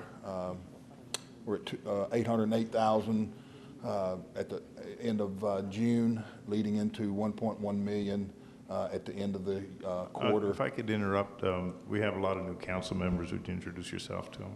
I'm sorry, I'm Craig Brassfield, General Manager, Duncanville Fieldhouse. Thank you. Thank you. As I was saying, $808,000 in expenditures to date. That is through June, which going to 1.18 million gives us about just under 400,000 to spend in the next 3 months on our expenditures. Revenues were at 861,000, going to 1.2 million, just over 1.2 million. Which is roughly about 400,000, 350,000 we need to get in the next 3 months. We have a full calendar. I'm fully confident we're going to reach our goals leading into the end of the quarter on September 30th. Kind of a summary of the quarter. In June, we had 5 basketball tournaments and 2 leagues. In comparison to 2017, same month, we're up $9,999. And that consisted of 5 tournaments and 2 leagues to get those numbers. Second month of the quarter was May. We had 5 basketball tournaments, 1 league play, and 1 martial arts tournament. Had a great May, up $24,455 from the same time last year in May. In June, 4 basketball tournaments, 2 leagues, 1 martial arts tournament. Revenues were up $4,523 over the same time last year in June. We felt a need to reach out to some of our main tournament directors and get their perception of what's going on at the Fieldhouse. One of our biggest was the Under Armour Association tournament, and this comment speaks directly to our staff and the effort that goes into putting on a tournament. And I would say David Gardner and his group put on the best tournament. I've been there for 3 years, and these guys are, they're Under Armour. They're one of the 5 major brands. We're fortunate to have them as one of our partners, and we look forward to making this relationship live into the future. The next comment came from our Forensic Gasso. The top comment kind of speaks to the community and how Duncanville is viewed around the region in Dallas here, and playing basketball tournaments. And if you're in Duncanville, you're kind of in the know. It's the #1 place to play and the #1 place to be. And that was echoed by Mike Kunstadt, who is the founder of the Gasso tournament. Another great accolade for our staff and the effort that goes into putting on our tournaments. Traffic, we had our traffic counter, as you can see. We did 143,937 traffic through the doors there at the Fieldhouse.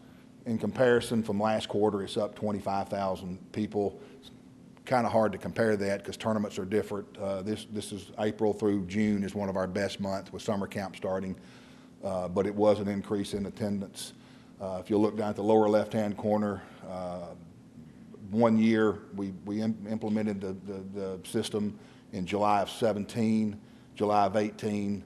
We recorded 432,329 people through the doors, which we felt like it was me closer to 500,000. Hopefully in the future we can get to that number.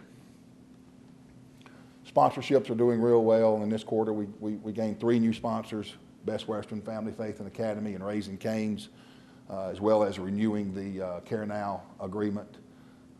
Sponsorships are going well. We're finally getting Alex Hamby, our marketing director, has now created a runway, and there's a lot of proposals out in the community, and hopefully this quarter we will see an increase in sponsorship again.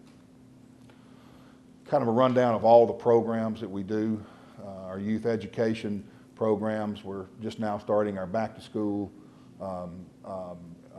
after school program. We just finished the interim summer camp program, and of course the main program is our summer camp program. We had 371 kids registered this year. It was really a great camp, and learned something every year of how we make that camp better, and we're looking forward to doing just that in 2019. Youth dance, we have 2 major groups in our dance. They both do real well. Very proud of both. They're growing and doing well. Sports training, we got 2 volleyball partners, 1 basketball partner, and then we have our sports training, which leads into the fitness. 360 Cycle is doing real well. Busy Grown Fit's been at the facility for years. They continue to do well. 2 new line dancing. Alex just brought these on this quarter, and those are taking place in the daytime. That gives us some activity in a time that the Fieldhouse is kind of dormant, and that's one of my goals, or our goals, I should say, to try to increase traffic during the 9 to 5 Monday through Friday timeline, and this will help in that respect. As everyone knows, we just finished all of our improvements, the exterior paint job, the stamped concrete, the entrance signs, the monument sign, and the structure sign. Here's some photos of each. Top left illustrates the front area painting as well as the stamped concrete. Under that is the stamped concrete going into the side entrance, and of course the monument sign located at 67 in Main. Our two marquee and entrance signs leading into the front entrance of the building, and then the side entrance exit, a view of those two signs.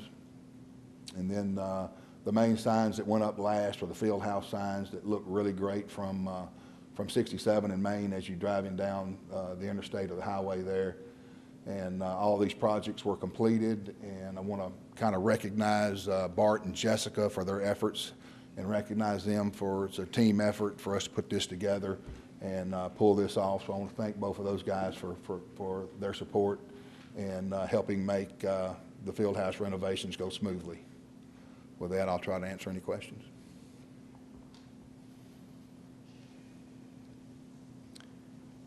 There's been a couple of times that I've walked through the facility during the idle times, as you described, and found some conditions that I think need significant improvement, and I've passed those on. Could you tell us what you're doing to make sure that the facility is in pristine condition, all aspects of it during those idle times when there aren't a whole lot of people around? Well, the first thing that's been done is summer camp's over, so that's a good thing. We got 200 kids out of the building running rampant through the daytime hours. But all comments were taken seriously and reviewed. Myself and staff took each one that was brought to our attention and addressed each one.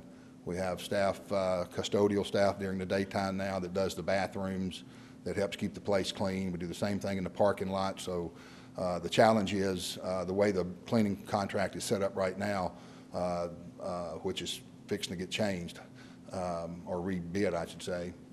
There's no one in the parking lot until the next morning. So we have a staff come in real early the next morning. So it drives me crazy when I top the hill coming to work that I see trash in the parking lot. I feel like it's a direct reflection on myself. And if necessary, I find myself out picking up trash. And kind of the attitude of do whatever it takes to be successful. So we've taken everything to heart and tried our best to maintain a level of professionalism and cleanliness through the building at all times, not only just during the daytimes. Great, thank you. Mr. Cook? You may have already answered this before, and hello. The welfareness of kids, of students that's in there playing, do we have all of the health requirements that we need to make sure if some kid gets hurt or lose their breath or everything, the equipment is there to take care of them? Absolutely. We have 2 defibrillators, one in each gym. Coach Pearson, our leader of summer camp, is extremely conscious of the number of employees ratio to kids. So and it's kind of a sliding scale. You don't know how many is going to show up from week to week or month to month, but we always have enough staff in place to manage the number of kids that we have. When we take field trips, there's a T-shirt process that we put on all the kids so we know that they're our kids by virtue of a T-shirt color. And so I would say yes, sir, we're taking every measurement to provide a quality atmosphere, learning, playing, as well as being safe and conscious of our surroundings. Okay. Seeing as how there's no more input, no more questions, our city council meeting stands adjourned at 9:44. Thank you.